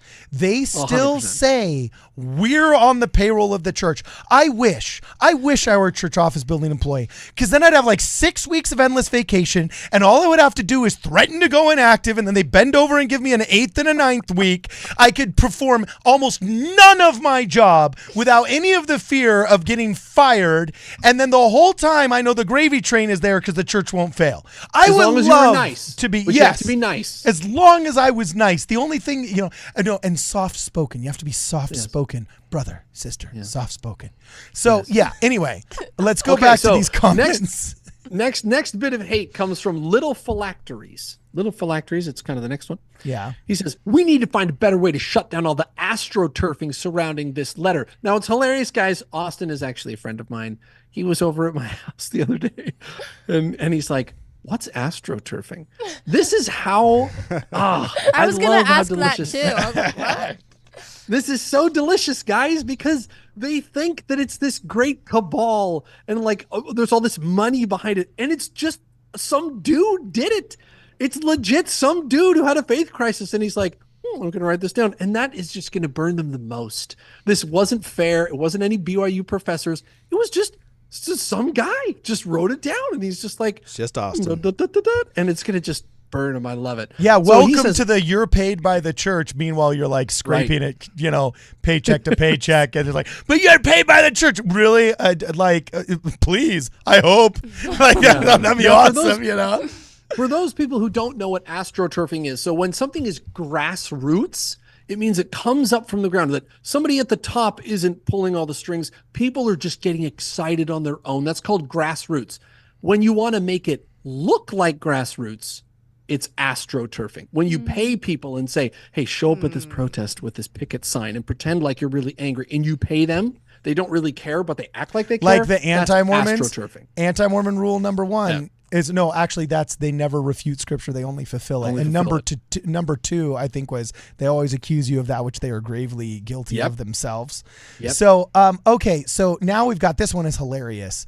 In the same vein, Yes. from Tree Table Benchgrass, I suspect he has a sock puppet account as well. There's an alt account promoting the letter. It has to be, he has denied being him, but the timing is a little too convenient. According to Ex-Mormon subreddit, I run 50 YouTube channels. Like literally, I run so many YouTube channels. Just logging into them takes 3, 4, 5 hours a day. But it is physically impossible for me to run as many YouTube channels as Ex-Mormon subreddit says I run. But here it is. And now Austin Fife. Look at this, bro. How many sock puppet accounts do you have, Austin? Yeah, Austin. I only have one puppet, and it's the Light and Truth Letter. That's my Reddit username. Yeah, but that's you don't say your real name? You don't say your real name? No, it's actually kind of funny. It's funny to me. My name's on the website. I wanted to do this anonymously, but I knew it wouldn't have as much power. So I put my name out there. I doxed myself, right? It's right there. And these folks on Reddit, I mean, they are, any moment they can say Fife or Austin Fife and then smear me as like dishonest, and there's no way he had a genuine faith crisis, because if he did, he would be just like us, right? It's kind of the narrative, but it's kind of amazing. I gave them my name, so they're using it. I mean, they want to desecrate my name as much as possible. Yeah, have you gotten bad reviews on your business yet? I don't from have like a fake business. customers when you look up the IP address, it's like in Holiday, Utah, and you don't even live in that state, and it's Holiday, Utah. Yeah, dude, seriously, yeah, like Where they Sugar all are. House, Holiday, yeah, exactly, man. Have you gotten bad reviews on your business yet? I don't own a business, but so bummer. no, I have not. You should just start one on Yelp. Just call it like Austin Fife Plumbing, just to start collecting anti-Mormon bad reviews, bro. Okay, keep going. Okay, so the next speaking of comment- disingenuous, I think the next comment, Jonah, you must have been reading his mind. Yeah, read it, Jonah. Right in that vein, it's from Collaborator. From everything I've read, this Austin Fife appears to have crafted a wholly fictional faith crisis in order to lend credence to his disingenuous letter that is pretty obviously a ham-fisted response to the CES letter. In fact, it's pretty amusing that he ever actually thought people would be swayed by it, let alone spend $17.98 to buy a copy. But even with all sophomoric behavior, his biggest point of failure, in my opinion, is that he appears to have just rewritten other apologist writings in his own words. When he responds to criticism in this sub, he pretty much sticks to passive-aggressive strawman arguments or uses one of his sock puppet accounts to attempt to bolster his shaky arguments. So you are lying about your faith crisis. You're trying to make money off of this. You're a sophomoric. You're a plagiarist. And you're using sock puppet accounts. Austin, respond. Guilty, I guess. No. Guilty. Thank you. For this and more, join us at wardradio.com. I don't understand the passive-aggressive argument, to be honest. They just use big words that sound good. I try to respond to things, and it's like you make $17.98, and it's like, I don't make a profit off of this. It's just very to the point. So, but maybe it's passive-aggressive to answer their question. It's just a little bit ironic that this is exactly what Jeremy Runnels did with the CS letter. I was going to say, it never was a look in letter. the mirror. Yeah, right? Yeah. Tikla knows it never was a real letter. This whole thing was all just fake. Now, so they're saying same thing. Oh, sorry, Joan. I thought you were ending there. I do have a question for you, Austin and Tikla, though, because It was, if I'm 100% honest, and Brittany can attest to this, it was really difficult when we first started Midnight Mormons and went through the first round. It's like, we're all joking now because like we're kind of seasoned veterans to the ex-Mormon subreddit minions. But when you're getting fake reviews on your family's business, you're getting called all these heinous and horrible things from so many directions so quickly. I remember like it actually affected me. I was like, oh, well maybe did I do something passive aggressive? I mean, I know I'm not incapable of like you question yourself. It's horrible. I wouldn't wish cancellation upon anybody. Okay.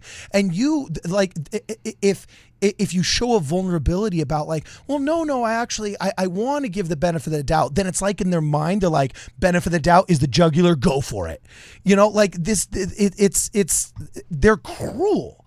And so, we can joke about it, but I also kind of want to make sure, like, has this affected you? Like, have you, no, I had no WardRadio to go to. You know what I'm saying? Like, it was just me, Kwaku, and Brad commiserating as broke YouTubers with no resources, watching the $1 million organizations, like literally, like Patrick Mason teaming up with John DeLynn to start a podcast. Like, what? Oh. You know what I'm saying? Like, it was there was nobody but us, and we were just this scrappy band, you know. And now I've got dudes making letters that this is amazing, bro. This is amazing. If this was out this should have been out in 2014. You know what I'm saying? Within 12 months of the freaking CS letter coming out, but it wasn't, right? And so it's like, I didn't have anybody when I went through this, you know. Has it affected you, or have you just been better than me at it when I was going through it? Or was it watered off duck's back? Or have you just not received the worst ravages of it yet? Well, I don't know. In the first 2 days when I got some of these folks write novels on Reddit. I mean, so great. It caught me off guard. I don't know how much time these people have because I have a job, I have a family. Like I don't, but and so I tried to like just kind of answer little quick things. Then I kind of found myself, at the beginning of the Light and Truth letter, there's this quote that I've had to kind of just remind myself of. Joseph Smith Jr. This is the very first thing my very first source. Avoid contentions and vain disputes with men of corrupt minds who do not desire to know the truth. So now as I approach this, I think I have the corrupt minds filter where I'm happy to engage with people in sincere arguments and discussion. But I think as soon as I realized, there's some corrupt minds here that they could care less about my faith journey or anything. Right. They have an agenda. Right. They have a narrative. They have a belief system. They have a worldview, and that's what's informing how they feel. I think it helped quite a bit. Okay, and I have to say, I love that, and I kind of also thought niceness culture has its own odd way of censoring things. We know all of the heed them not scriptures, right? And we know all of the quotes of Joseph Smith about like all of the niceness culture adjacent stuff. I'd never heard this quote until I read this book. And I'm not expecting, like the anti-Mormons do, that the church teach me every quote or else they failed. You know what I'm saying? This is probably my own lazy learning because I have yet to read the history of the church, all 12 volumes, you know. I've read probably 3 or 4 of them, which is already 50 times more than the average member. Which is a lot. Okay. Yeah. Yeah, but I mean, we are talking about like each one of these is like Sun Tzu, the art of war. You just hit on something that critics take advantage of. Nobody has time to read 12 volumes of the history of the church. We're fathers, we're mothers, we're busy. Like, who has the time to be a historian, a scholar, a doctor, a geologist? Well, you've got time to be a pseudo historian, a pseudo doctor, true, and a pseudo archaeologist. But to be an actual one that's got defensible arguments, you're right. And so critics, they take advantage of that kind of natural limitation that we have, and you talk about arguments with the veneer of academia, right? And that's how they pull people in. And so I hope that this letter helps people like me who are busy. They're have families and they've got stuff to do, to just clearly understand what the arguments are, because it's really powerful if you hear something from an anti-Mormon and it makes you uncomfortable. You're like, oh shoot, I don't know about that, or I've never heard that, and you feel kind of unsettled and uncomfortable. If you go to the manipulation and fallacies table, you're probably going to find what you just heard. Maybe not that specific example, but you can label what the critic's trying to do to you.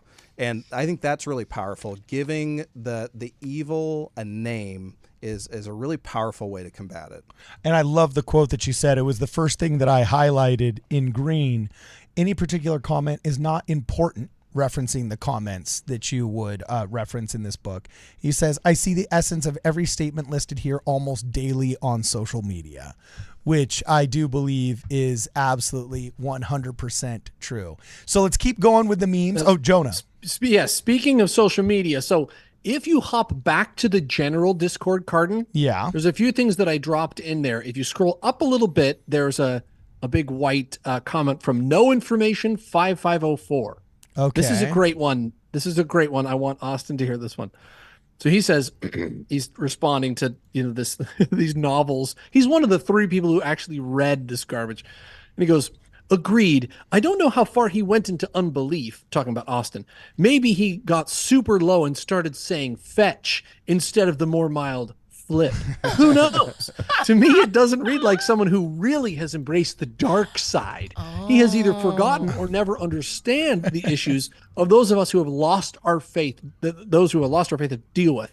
When he puts up critics' arguments like prophets, that prophets should be infallible, he makes this crystal clear. No one says that. We don't expect perfection. We would settle for good. Apologists like Fife act like we should excuse Brigham Young's murderous doctrines regarding interracial couples and their children, instituting blood oaths of vengeance in the temple and so forth as, hey, nobody's perfect. It's so self-congratulatory. Oh, but I've been even darker into the abyss of unverifiable search. I'm a Jedi. I'm practically Palpatine, and he's not even Vader. And it's just like, are you kidding me? Well, what was the username, Jonah? I didn't see the comment. What was no information? Okay, so no information. I would never say something as crass as fetch.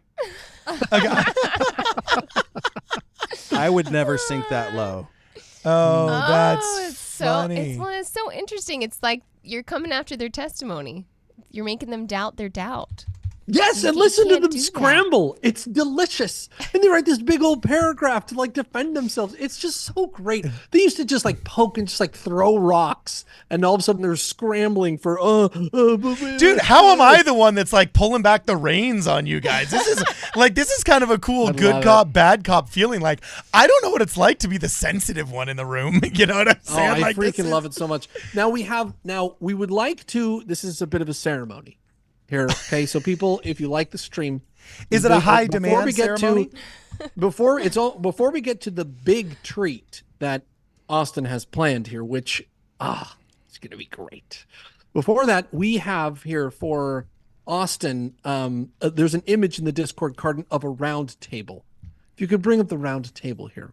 Okay, is it this one right here with weird sword symbols on it and stuff? Yes, we're thrilled to welcome the Light and Truth letter to the exclusive round table of offensive apologists. These are not defensive apologists who are let me explain and writing. We're not apologists though. We're literally radio hosts that just call it how we're not it is. Apologists. We're more warriors. I don't know, what are we? We're counter punchers. I don't know what you call it, but we're not we're not the fair LDS writing, Hey, those guys are good. They're working with what they have. They're working with what they have. Mm-hmm. Get it out, guys. Okay, come on.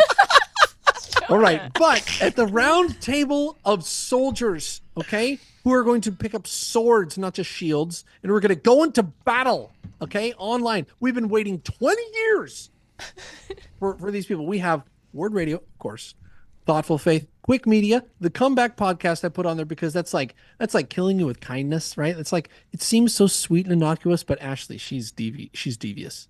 She's fighting the antis really, really well. Ashley's fighting them. Okay. And we would like to welcome the Light and Truth Letter to that round table. There's still seats open, okay? So if anybody out there, there's still seats open. Don't run from it. Don't be scared, okay? You have the truth. Oh, does he get the Musket Award? Does he get the first Musket Award? Dude, we should give him the Musket Award. Oh, dude, Austin. Okay. Oh my gosh. Yeah, you know what? Hey, behind you, Austin. Yeah. Behind the merch, do you see the musket? Oh my gosh, this is a Do you moment. see it, bro? Do you see it? You're witnessing history. No. Okay. To being the made. left. No, to the left of the table, leaning up against not the table, but the bookshelf thingy. Do you see it, bro? I think I was cleaning up the studio. I think it's there. There's the musket. There it There's the musket. Austin Fife is the first. Now, do you know the lore of said musket, Austin? It's not ringing a bell. Okay, look on the stamped into where the receiver on a modern firearm would be. What does it say? You're going to find out how little I know about guns. I don't know okay, where that is. there's three we'll letters work that on are that, stamped. Austin. There's We'll three work on letters that are stamped where the flintlock mechanism I above see the it, trigger. yeah. What does it say? Show the Says- audience. What does it say?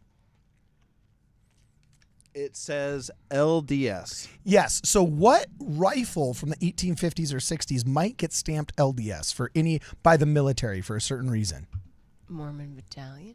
Yep. That is one of the only known actual authenticated rifles that the Mormon Battalion Can I carried. touch it? Yeah, you can touch it right there. Just boink. Yeah, right there. So, I found that in a private estate sale. It's actually Jacob Hansen's. He purchased it. I called him up and I said, "Bro, I can organize this acquisition if you wanna front the cash." So it's technically Jacob Hansen's. That's but awesome. we were going to give it to President Reese in an interview for his making it mandatory to read the Trowels and Muskets talk. But we haven't organized said interview yet. We've been busy. And so you are the first recipient of the honorary Trowels and Musket Award. So we usually give it to you for a week to put on your mantle, but you're leaving tomorrow. So sorry, bro. Enjoy it for 24 hours. So give it back. And then you got to give it back. You know what I'm saying? Wash it off too. Okay, so we've got, by the way, bro, all of this that you said, it's a debunking. It's a debunking, bro. We're going to call it the debunking that it is, because you do round the corner into debunking, and you are going to sit at that round table of debunkings. It's going to be awesome. So, all right, more memes. Do we have any more? Super chats, babe? Yes. And Okay. I'm sorry. I've kind of failed at this. I've taken screenshots, but I probably missed some. Okay, well, here's the last super chats that I got. Fight Sword Radio, we already did. Wilson Wu, we already did. Star Brown, Austin and Tikla Power Couple, we already did. Lucy Mack, I Most think it's Polly Prostates. Nikes. He says, I suspect that Curtin and McConkey sent a cease and desist letter to Broseph Smith claiming copyright violation with the ChatGPT Book of Mormon for Gen Z. That'd be sad but believable. That's is so unfortunately believable. Yes, it's actually kind of absurd how believable that is. Next one, keep going. Noe Zapata. So the narrative that Joseph Smith translated in 90 days is fake. He was telling stories for years. So Oh my gosh, years? Oh my gosh, guys. Oh, and Can you telling believe stories, this? by the way. Telling stories, yes. You're right. My daughter at age 6 was telling Blue's Clues stories too. It doesn't mean that she can write a 1,000-page manuscript, from nothing that is internally coherent with geography and verifiable quantifiers that nobody's ever been able to replicate, using ancient models of poetry that we're not even understand, quoting books from Dead Sea Scrolls that hadn't been dug up yet.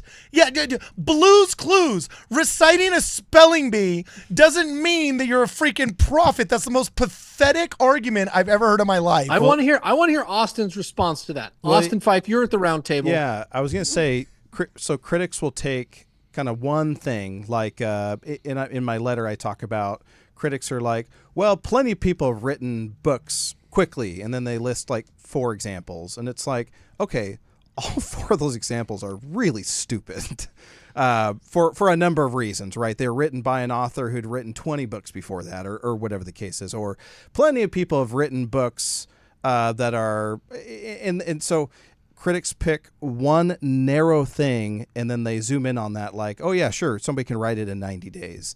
and they ignore everything else. This is part of that kind of reverse engineering you have to do to come up with some scenario. Any one thing by itself might be plausible, but when you start adding it all together, it's like there's a divine-sized gap between 23-year-old Joseph Smith and the Book of Mormon. I'm sorry, there just is. You don't have to believe, but that should haunt you. The Book of Mormon should keep you up at night if you're a critic of the church. Yep. Okay, cool. So let's keep going. Next super chat. Oh, and by the way, Jonah, you got to welcome Tanner Smith. It's Tanner Smith Kiori and Mike Bell, who just gifted 5 Ward Radio memberships. Can you welcome We them are to the- thrilled to have received the records for Tanner Kiori and Mike Bell into the Ward Radio Worship. We're thrilled to have you here. All those members of the Ward who would like to welcome these newest members, please do so by raising the uplifted W in the chat. Raising the uplifted W. This is funny. Uplifted W. Okay. So many new members here tonight. Hey, you know what? You don't have to buy a super chat, but you can, join and become a member, right? Is that kosher? Are we kosher there? Yeah, but you got to pay for that. It's technically a transaction, and I'm Jewish about the Sabbath. We're priest crafters. Yeah, you got to wait till I'm Orthodox on this, bro. Well, not really, but I mean, you get what I'm saying. Paulie Nike, man, stop it, Paulie Nikes. Believable because of which generation, Carden? You're brutal. Hey, the stripling boomers, there's regular boomers, and then there's stripling boomers. By the way, that t-shirt is coming. Dude, that's going to be amazing. And I'm already writing a commercial for it. And like the opening lines are, have you moved at least 25 families in the same pair of New Balance sneakers? Then you might be a stripling boomer. Have you cooked tri-tip on 3 different grills at once for a Labor Day picnic because the other 2 guys slept in and didn't show up? You might be a stripling boomer, and it's going to have I'm getting these old guys in my ward that are all old enough to be my dad to wear the Aloha shirts with the shorts that are way too short from the 80s. You know what I'm saying? And New Balance shoes, but with the crew socks that are up all the way. Oh, it's going to be it's the McFarlanes on steroids, bro. Oh, yeah. And they're going to have a stripling boomer shirt, and it's going to be so awesome. It's going to be one of my favorite commercials I've ever written in my life. It is going to be. Carden and I went back and forth with one-liners for a solid 30 minutes. Yeah. We were just one-upping another with boomers. It was awesome. Yeah, so there's COB boomers that are ineffectual and don't do their jobs, but suck at the teat of tithing money, and they're only one step away from priestcraft. And then there's the stripling boomers that actually make things happen and actually keep the church running, and it's awesome. So anyway, let's keep burning through these memes and these quotes. Austin, have we skipped anything or are we forgetting something? Are we still doing super chats? Or we No, super chats are over. We're going to go back into the comments where they're savaging you on Are X we Mormon ready for subreddit. the treat? I think we are ready. Oh, the treat. Okay, we can do the treat. We can do the treat. We prepare. I'm honestly, I'm nervous. You should. Oh, it's so Maybe good. you This is should so be. great. This is months in the making. Is there a link in? I don't know how the Discord works. Is there a link in the Discord? You can open up a website. Actually, Carden, why don't you just go to the CES letter right now? You can pull it right up on your browser and head to the CES letter right now. It says the site can't be reached. Oh, that's good news. Is it no, literally it says the site cannot. Is it the CES letter? No. It's, just maybe search in Google. Oh, maybe it's just CES letter. I was like, you guys got it down? Yeah. What? Ta-da! Yeah, I was like, wow, dude, It's a miracle. I think it's just CESletter.org. It's like, you hacked this thing, bro. You know what I'm saying? So, here There it it is. goes. Okay, it finally just came. Okay, up. so if you go to okay. CES, if you go to CESletter.org and you Okay. go up to the little lines at the top and or go to downloads, Okay, cool. and it'll say you go to the English HTML version to read online. Click on that. Okay, cool.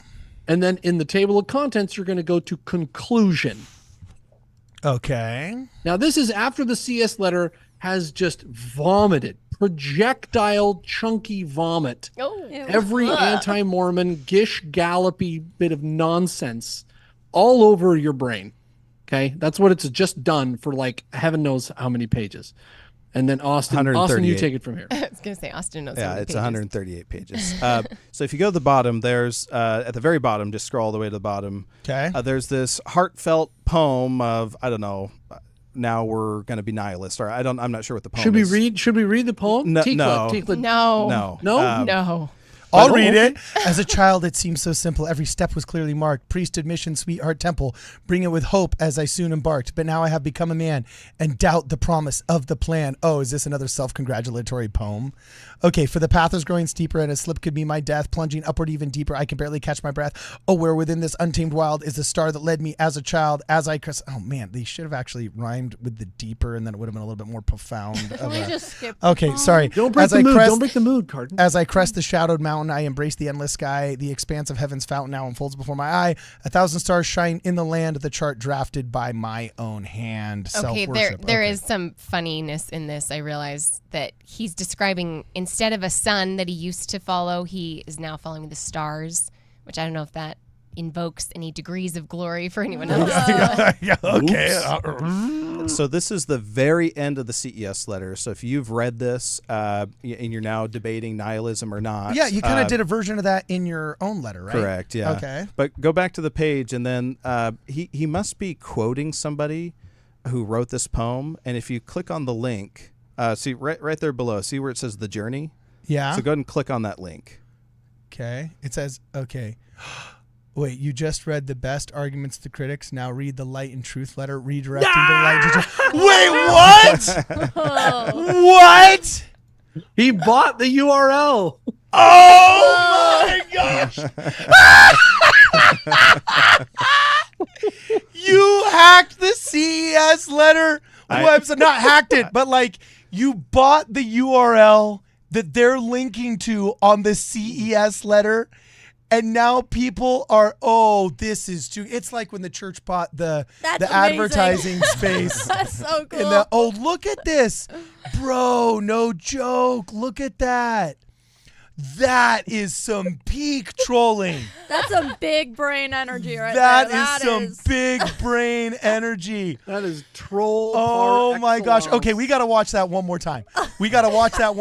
Okay, ladies and gentlemen. Oh, Jeremy Reynolds is screaming into his cell phone right now. This will be taken down tomorrow. This You'll probably will be have down the only video tomorrow. Yeah. All right. But oh my gosh, you look at this, and so here's the self-congratulatory telephone post poem, and you click on The Journey. And then you just read the best arguments of the critics. Now read the light and truth letter, and it links to your website. Austin! So good. Oh, for he's a jolly good fellow, for he's a jolly good fellow, for he's a jolly good fellow. Who bought the URL at the end of CES letter? Oh, so good. I don't know when I made that discovery. It might have been April or May when I was writing, but I made that discovery and I was like, oh shoot, I have got to buy that URL. URL is available. Best $100 I've ever spent in my life. Best troll ever. By the way, Such a good how troll. pathetic is it that we're dumping tithing dollars onto an entire church office building who hasn't even figured out a funny troll like that?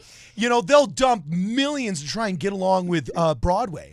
They want big Broadway, like, oh, can we please pay millions of dollars worth of advertising for people that hate us? And meanwhile, there's Richard Bushman saying, yeah, we don't fight back enough, Okay, they have their job, we have ours.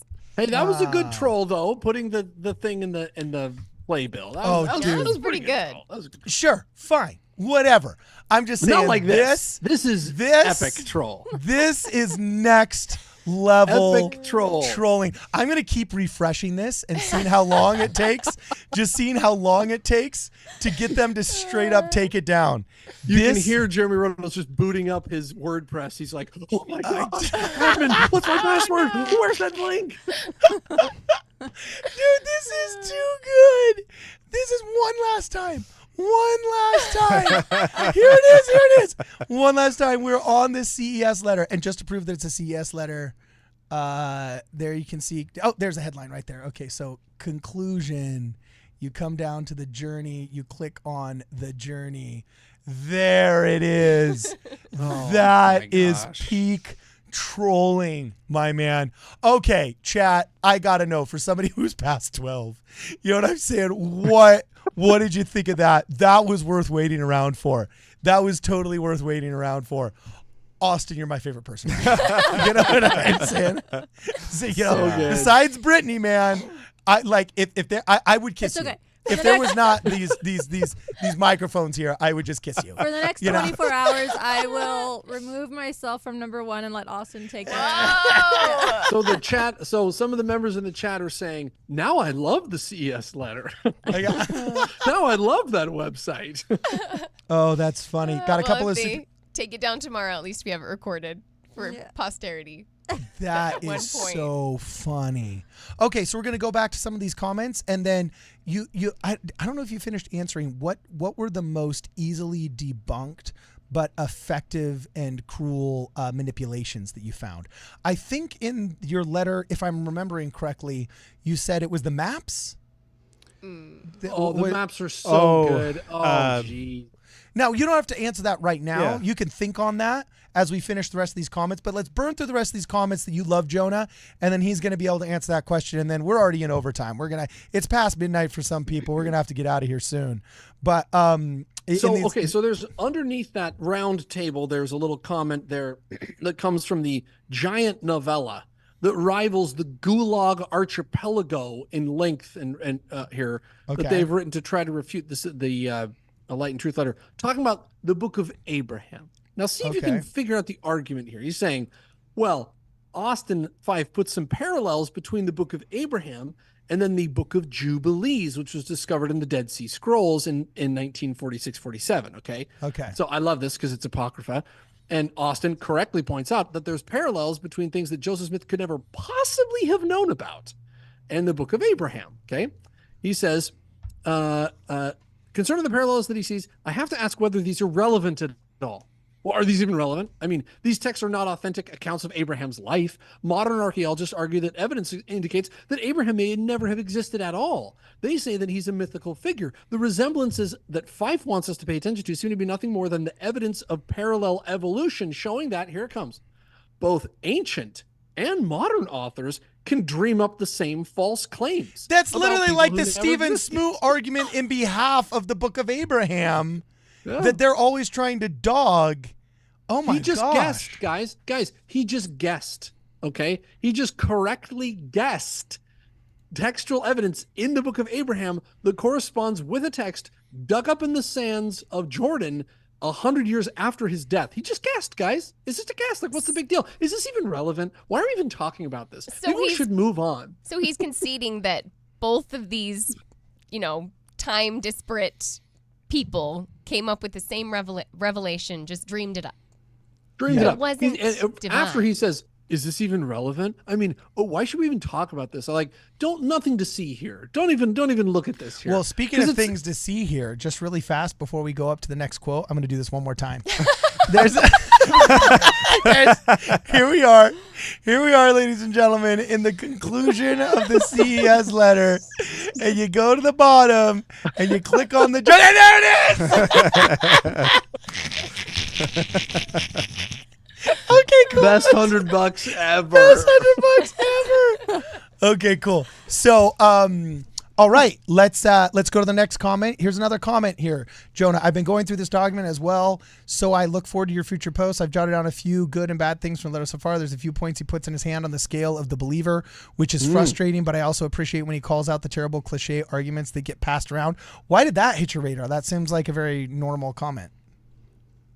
Let's see. Okay. Oh, yeah. So, well, what do you have to say to that, Austin? So you're putting your hand on the scale of the believer. Now, first of all, the thing that I love about this is that it's a freaking paragraph. No one's ever going to read this garbage. Look at this. It's just a text, just like spilled on the page that we've been doing for 20 years. And now they're going through, I've been going through this document, future posts and the bad things from the letter so far. Here's the following items, the blah, blah, blah, blah, blah, writing this giant email that no one's ever going to read. So I find it delicious. But and by the way, He puts his hand on the scale of the believer, which is frustrating only if you come from a presupposition that you're stupid if you believe. Yeah, as if these people don't put a hand on the scale of nihilism and I hate the church and I'm bitter about the church. Like, okay, so the next one, right? Next one right here. We did that we already one did this one. Okay, Yeah. we're going. We need to find Did a better that way to one. shut down all the astroturfing. By the way, RFK, God bless RFK. He's awesome, dude. Brittany was RFK's first fanboy right there. And I got to say, I have not been as excited about anybody in American pop culture politics since Vivek, kind of, but RFK even more than Andrew Yang. RFK, I was a fanboy of RFK even more than Andrew Yang, and he did bring up a good point. I can't do his voice, so I'm not even going to try. My Boyd K. Packer is bad enough. I'm not even going to try RFK, but he did say the ones trying to advocate for censorship never end up being the good guys. Yet here's your little phylacteries dude saying we need to find a better way to shut down. Oh, already done. No, already done. If that's your coping mechanism, already done. You know what I'm saying? Just already done. And then here's the sock puppet account. We already did that one. From everything we've read about Fife, we already did that one. Chiasmus is actually, did we already do that one about from everything he's read about Fife? What was that one? I think we did, yeah. Okay, cool. So in the bottom right corner, there's a wonderful one from Secret Personality. It's the last one that I put on there. Okay, the last one. Got it. It says the Mormon Church ruins lives. Oh, wow. Ruins Okay. lives, guys. Next one. Okay, I'll find it. Talk about it.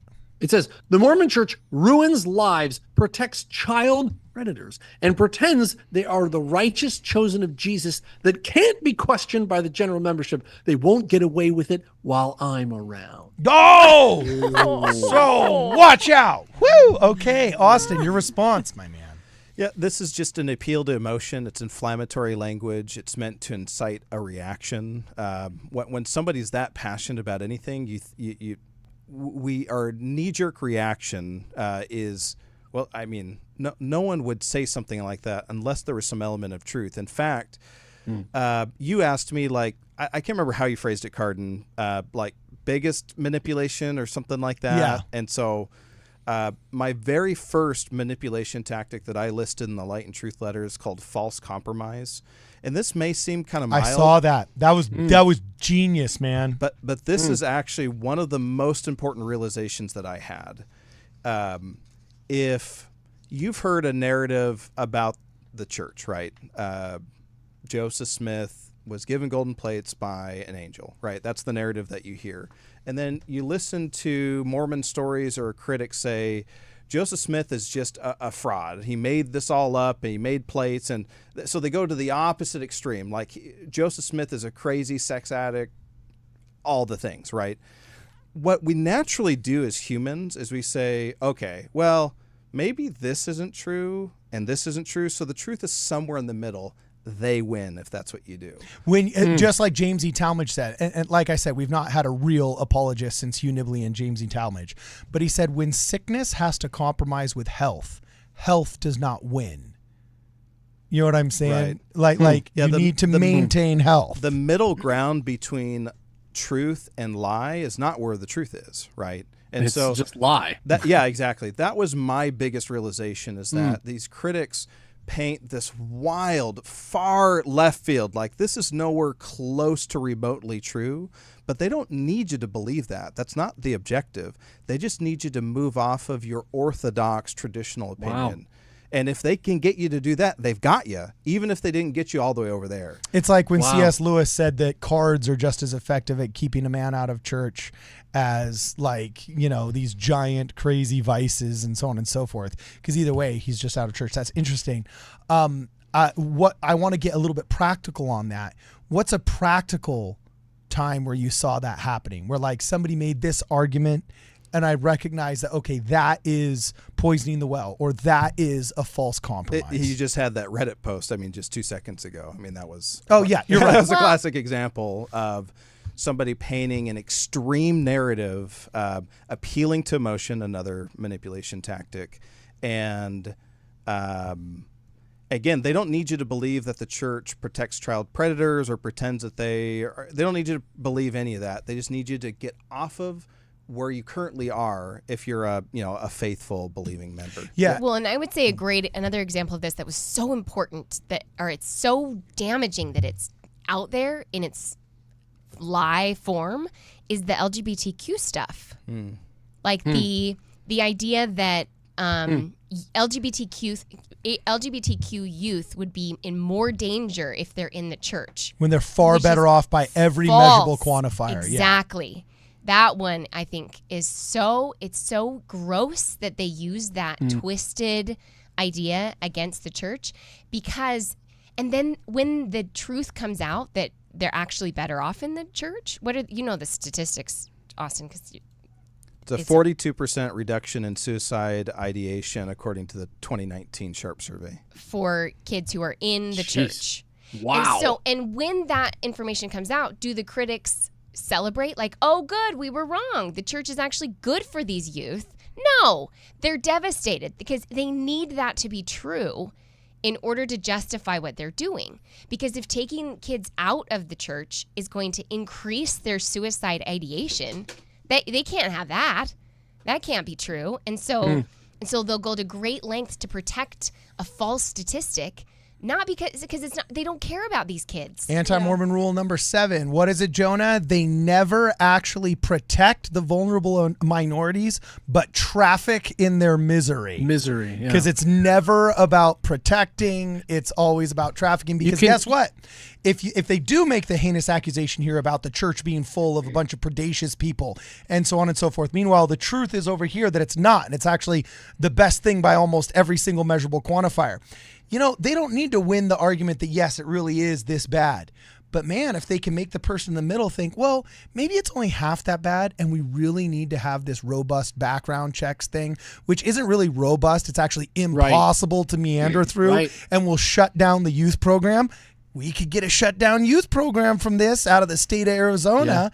We could shut down. How many baby adoptions did not happen because they were effectively able to shut down LDS family services in the state of California? Now in the county of Los Angeles, they haven't effectively done a single adoption. It's a woohoo!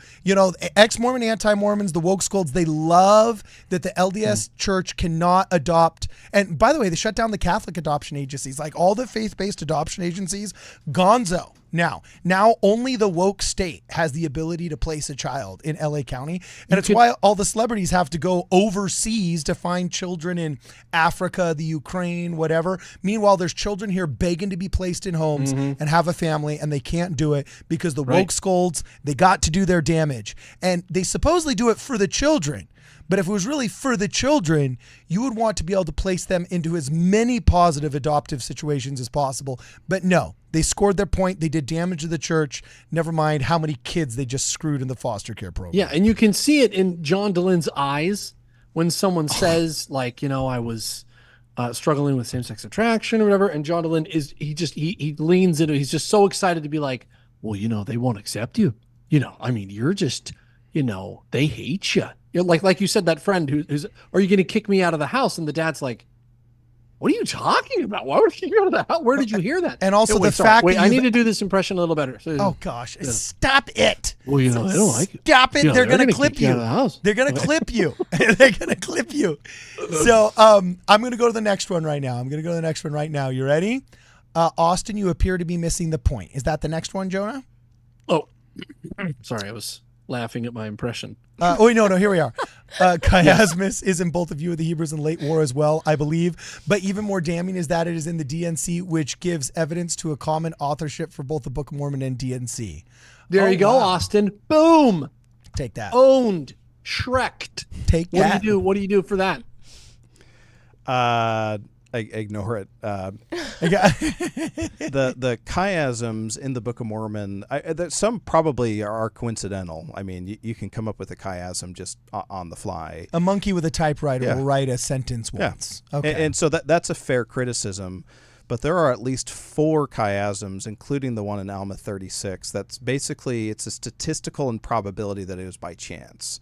The one in Alma 36 is one of the most complex chiastic structures in like all of literature, and it has Jesus Christ at the center of the chiastic poem. It's stunning. It's beautiful. and it's certainly not something somebody could have done just off the top of their head. The fact that there's, some random chiasm in DNC, sure. I mean, there's chiasms. I've probably said one tonight, maybe. I don't know. I made that up. But Yeah, we get what you're saying. yeah.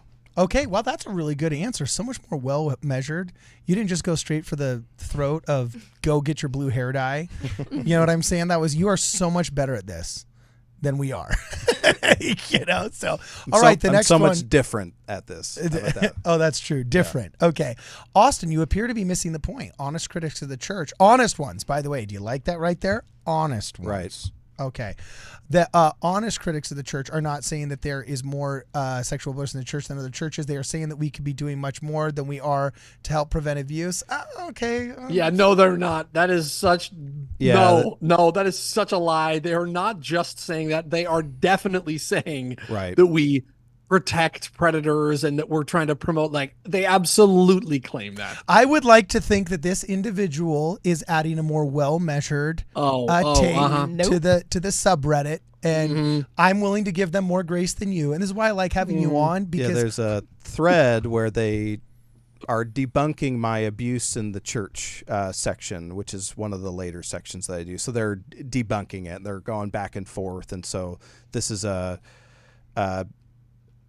them trying to reframe it like we're not saying that. Sure, yeah, the church is awesome. It's way better than other churches. It's way better than sexual abuse at home, sexual abuse at school, which is way worse. We're just saying the church could be doing more. No, you're not. That's not what you're saying. The church does a phenomenal job, and critics try to take a strength that we have and make it seem like a weakness when that's just not the case. We have a lot of protections and built-in elements of our worship that protect children and protect people. Like, it's silly, but we announce new callings at the pulpit and we all get to sustain. That sounds like a small thing, but it's actually really important, where if you know that brother so-and-so has XYZ issue, you've got an opportunity to say something, and there's a structure that's in place. This is all things I steal from Jennifer Roach. She's the one who she's an abuse victim survivor herself, and I love kind of her thoughts on this. So a lot of what I got, I borrowed from her, but it's a really important distinction. The church does a lot of things in its structure that protect people, and we do a really good job. And so when critics say that we're abusive and like the church is just this evil, nasty, terrible place, it's not factually true. I'm sorry if you had a bad experience, but it's not factually true. Oh, by the way, if you did, there's a prescription for these kind of people that none of us have a problem with. Millstones. Let's get the millstone out. Yeah. You know what I'm saying? Like, no one here is saying it's literally so important to God that you do not abuse in his name. He made it the second commandment. Thou shalt have no other gods before me. And the second is, thou shalt not take my name in vain, which all the silly church office building bureaucrats have printed into the manual saying, that means it's oh my gosh, instead of, oh my God.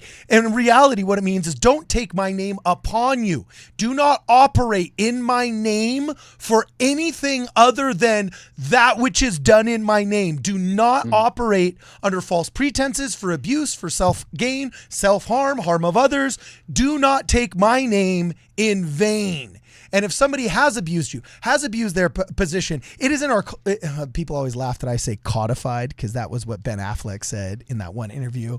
And I don't think they got the joke. So whatever, you know what I'm saying? But it is in, our written materials that if you are operating outside of the bounds of faith, long suffering, so on and so forth, that you're not operating from a position of power in the priesthood. You're operating from a position of, we have a word for it. What is it? Unrighteous dominion. Unrighteous dominion. Yeah, unrighteous dominion. Well, and sorry, Jonah, the other principle in here is, like, take the finances of the church. People complain how wealthy the church is. So make it a trillion. Right. Hashtag make it a trillion. So the question I ask myself, and I ask in the letter, is, if the church were not as financially well off, would our critics ease up? Would they cut us some slack? Would they not be so abusive and manipulative and criticize us so much? And the answer is no, they never have been. We've been on the point of bankruptcy several times in our 200-year history. It's miraculous that we're here. It's miraculous the church is doing so well. And so don't complain about the church's wealth, because even if we didn't have that, we donated every cent to charity, it's not like you would back off. Because you never have. The critics never have. They've held the line regardless of what was happening in the church, and they always will. It is cathartic to hear somebody else say that. Like, I've literally... Can I also say, that's also what I highlighted, is what he just said. I loved that part. Well, read it out. Read it out loud, babe. Well, it's literally what he just said, but it just said, did the critics cheer on the Latter-day Saints when they were on the brink of financial failure? Did the critics cut the Saints some slack because of their dire economic situation during most of the church's history? Boom shakalaka. Yeah. You got it. That's awesome. Okay, next one. We figured out, the subreddit figured out that thou art a thief and a liar. So what I'm hearing is that Austin Fife is a liar who misrepresented the claims of his opponents because he can't meet us on level ground. Typical apologetics. Level ground. Typical apologetics. This is anything but typical apologetics. This is offense style, WardRadio style, thoughtful faith style apologetics. This is not typical apologetics. No, actually, I don't even feel comfortable saying that. We are Austin Fife style. That's what we are. He's not WardRadio style. Wow. We are Austin Fife style. We're in the fiefdom. Oh, it's the WardRadio worship and the fiefdom. Are you going to start a cult, bro? Oh, like, we'll call it the fiefdom, but it's like a cult of like debunkings and stuff. That'd be kind of like, it's like instead of like Sunday lessons, you're like, so here we're going to learn how the clergy penitent privilege laws in the West have been manipulated by those that hate us in order to try and prove arguments that are completely false. So anyway, wow. So what I'm hearing is Austin Fife is a liar who misrepresented the claims of his opponents because he can't meet us on level ground. That's so funny. Again, it's that self-congratulatory where I'm just like, what the heck? So, this is hilarious. It's an attempt to just immediately dismiss, right? It's you're part of the bad tribe, you're part of the team I don't like, the liars. And some members of the church do this too. It's like, anti-Mormon stuff, that's all nonsense. And they'd be mostly right about that. But just politics are this way too. If anyone's not part of your team, part of your tribe, they're the liars, they're the bad people. And so that's what I saw a lot in this Reddit. Just like, this person doesn't agree with us. Then he's a liar. He's dishonest. That's what he is. It's like, okay. I mean, or you could read the letter and find out yourself, I guess. Yeah, this is awesome. So anyway, we only got about 3 minutes left here. So if it's past 12 where you are, hit us up with your last super chats before we go. If it is no longer the Sabbath where you are, hit us up with the super chats and ask Austin Fife the last of these questions. And I see that Jonah Barnes really quickly had to grab something. I think his bladder was about to explode. So before he leaves and comes back, I am just one more time going to check and see if it's still there. And one more time, here we are at the CES letter, very top. Here's the conclusion. Come down, click on the journey. Oh, it's still there. Oh, man. I am loving this. Okay, cool. So any other, just last ones, any other exact kind of aha moments? Was there a specific thing where you aha momented into I've been lied to about being lied to? Sorry, I thought you were going to take that question in a different direction, so I was thinking about my answer to a question you did not ask. Okay. Or you can just answer that one. That's like Anti-Mormon I guess what I thought you were going to ask is like, what was like the turning point? Like, sure, great. That's a good one. I did not believe, and then I became a believer. So what happened? After months of going down this rabbit hole, I realized that I had to make a decision. I had to believe something, because belief out of the church is a leap of faith. As much as critics want to say that it's not, it is. And believing is a leap of faith toward belief. And I was still grappling with this problem of evil. Why do bad things happen to good people? Why does God answer the prayers of a 5-year-old North American white girl who lost her toy while somebody starving in Africa in a dictatorship dies, right? So that sort of thing. And in a completely unrelated context, I heard a phrase that totally turned this around for me. And the phrase was, death is not the worst thing that can happen to us. And that phrase, death is not the worst thing that can happen to us, it had like a James 1:5 effect on me. Like it just rattled me to the bones. I turned that over constantly in my mind, where I kept thinking about that. I kept thinking about that, kept thinking about that. And I came to the conclusion, if this is all true, if there's a God, then, and there's eternities and there's the eternal life, and if all that's true, then truly this life death would not be the worst thing that happens to us. This would be just like a blip. This would barely even register on the eternal timetable of everything. I'm treating this life as everything because I have an atheist point of view. But if this is true, then death is not the worst thing that can happen to us. So finally, I reached a point where I'm like, so all this evil, nasty, terrible, awful things that happen in the world, it'll be but for a small moment. And so then I had that thought made me realize, you know what? I think I could believe. It's not that I did believe all at once, but I realized, I could see why somebody would believe with the problem of evil. And so that was kind of the launching off point. So then I had to start recreating. So how would this work? So if there's a God, he maybe creates a plan, and then there's this like earth, and we go down, but we consented to it. Like we said, I know earth is going to be nasty, terrible, awful, and painful, and I'm going to die. I'm going to have sickness. Everyone I love is going to die. Like, it's going to be a really bad deal, but it'll be for a short time, and there will be a great reward in the next life. And we all raised our hand. We consented, 2/3 of us, and said, you know what? That sounds adventurous. I'll do it. I don't know where you'll send me. I don't know if I'll have the gospel. I don't know if I'll be in Africa, if I'll be wherever. But yeah, I'll do it. I raise my hand. I consent.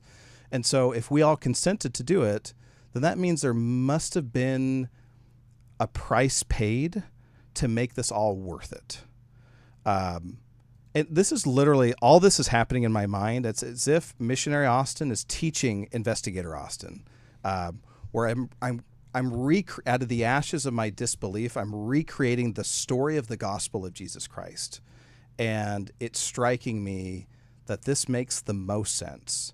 And so again, I didn't believe all at once, but I realized I could believe and it would make sense.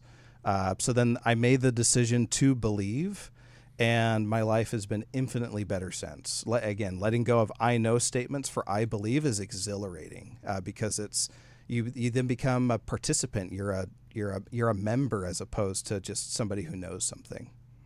Wow, that's good, man. Well, dude, we just end on that, man.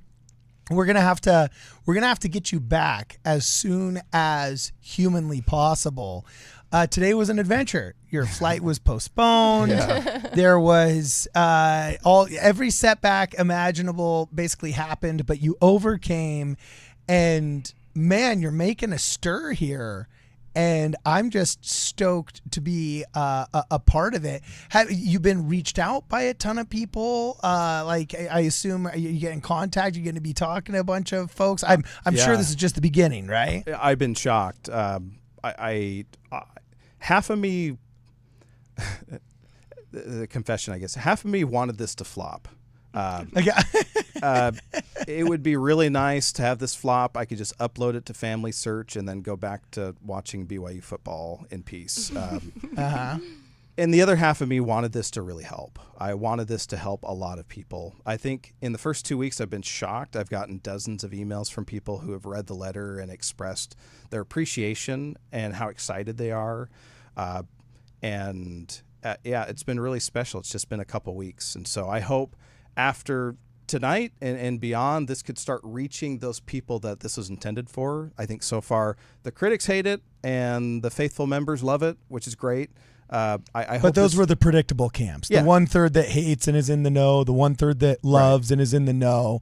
You're wanting to see that middle third. Yeah, I'm excited to see how it impacts. Yeah, let's call it the middle third, and I hope it helps. And again, just this isn't a faith brick. It's not like you could throw this at your relative who left the church and they'll just like be overwhelmed and come back. It's not a faith but brick. you can do a very cringy, before I read this, I thought what you made too. I thought what you thought too. Boom. The Light and Truth Letter. You know what I'm saying? You could always do that. And then my last question is, what on earth made you want to do this? Man, like, of all the things to get involved in, all of a sudden, like, I look back at what's happened in WardRadio, and I've made some amazing friends like Brad and Kwaku, and then Jacob, Greg, even some of the Progmo friends that I got. You know what I'm saying? Like, this is how I met Jim Bennett. He's an awesome guy. I love him, you know. Just the authors, the leaders, just I wouldn't trade it for the world, right? But also, you could never convince me to do it again. You know, it's kind of like almost like a mission, right? You know, you wouldn't trade it for anything in the world, right? But you also could not trade anything in the world to make me do it again, right? If you actually worked hard at it. Like, what made you?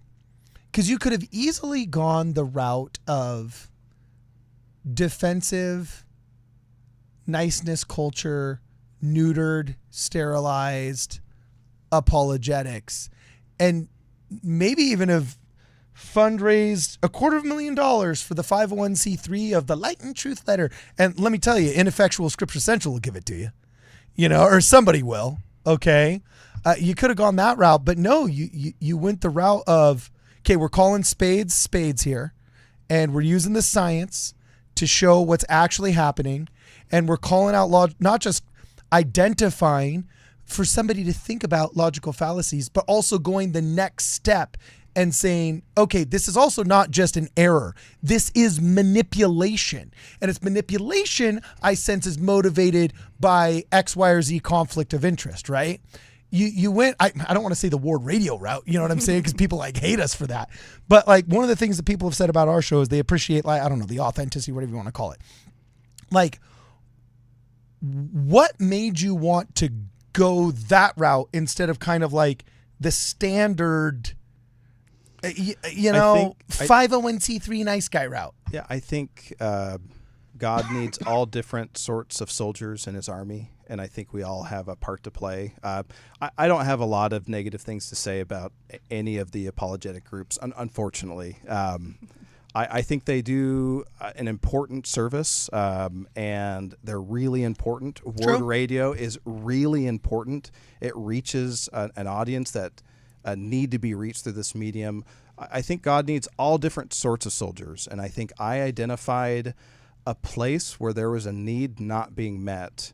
And once that idea got in my head, I mean, I couldn't unring that bell. I mean, I wouldn't be able to sleep if I got the impression and then just said, well, I'm just not in the mood, or I don't want to. So I think literally just I identified a need and saw a place where maybe my story could help, and I hope it does. But yeah, I think God needs all sorts of soldiers, and I want everyone to enlist and to play their part in whatever way that is, even if that means doing nursery on Sundays or teaching your elders quorum lesson. Like, we need those soldiers too. Yeah. What is the worst job in a ward? It's not doorway greeter. That's kind of cush. Nursery sucks if the kids annoy you.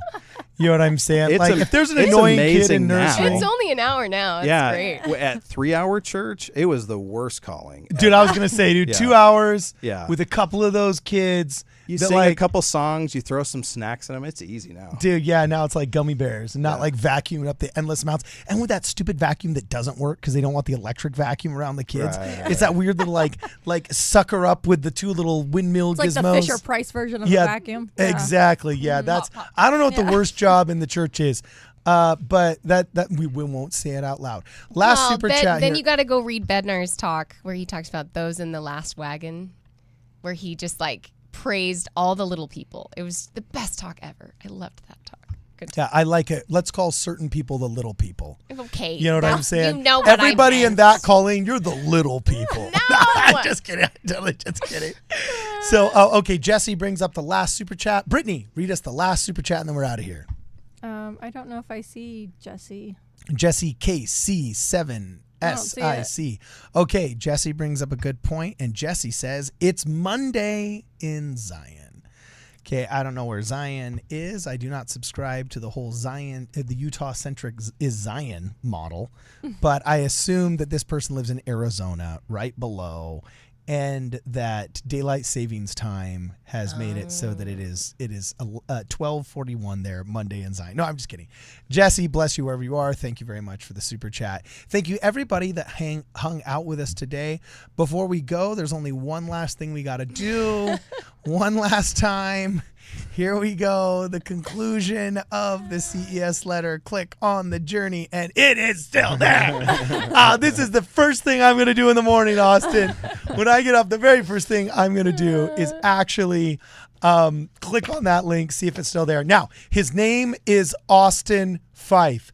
The book he wrote is The Light and Truth Letter, which is an amazingly faithful debunking, I would say. You can call it a response, but a debunking, I would say, of not just the CES letter, but the toxic misinformation campaign that is North American, especially ex-Mormon and atheistic anti-Mormonism. And this needs to be taken seriously by the church and made into a freaking entry-level course at Brigham Young University. Or you can just throw him to the Progmo Wolves, and who will teach him that the Book of Mormon's inspired fiction. You can always do that too, Reese.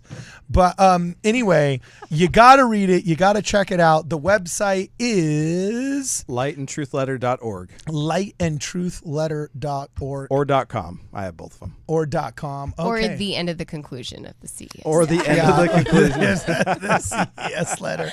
Awesome. So anyway, as we have said before, guys, it has been real. Oh, no. Now that it is, I can end this way. Now that it is Monday in Zion elsewhere, please make sure you visit WardRadio.com to support the channel and buy a shirt. Also, if you're a person of means, please consider a generous contribution through Zelle or through Venmo. You can check us out at Ward Radio on both those platforms. Also, we've got for sale the War in Heaven veteran hats. I think there's literally 3 left in this shipment before we have to order another. We get them basically about 100 at a time. And so I think there's 3 left in this order of the autographed ones and 2 of the non-autographed ones. So make sure you check out the website. Only if you're past 12. That's where we're drawing the line here. Only if you're past 12, then you can check it out.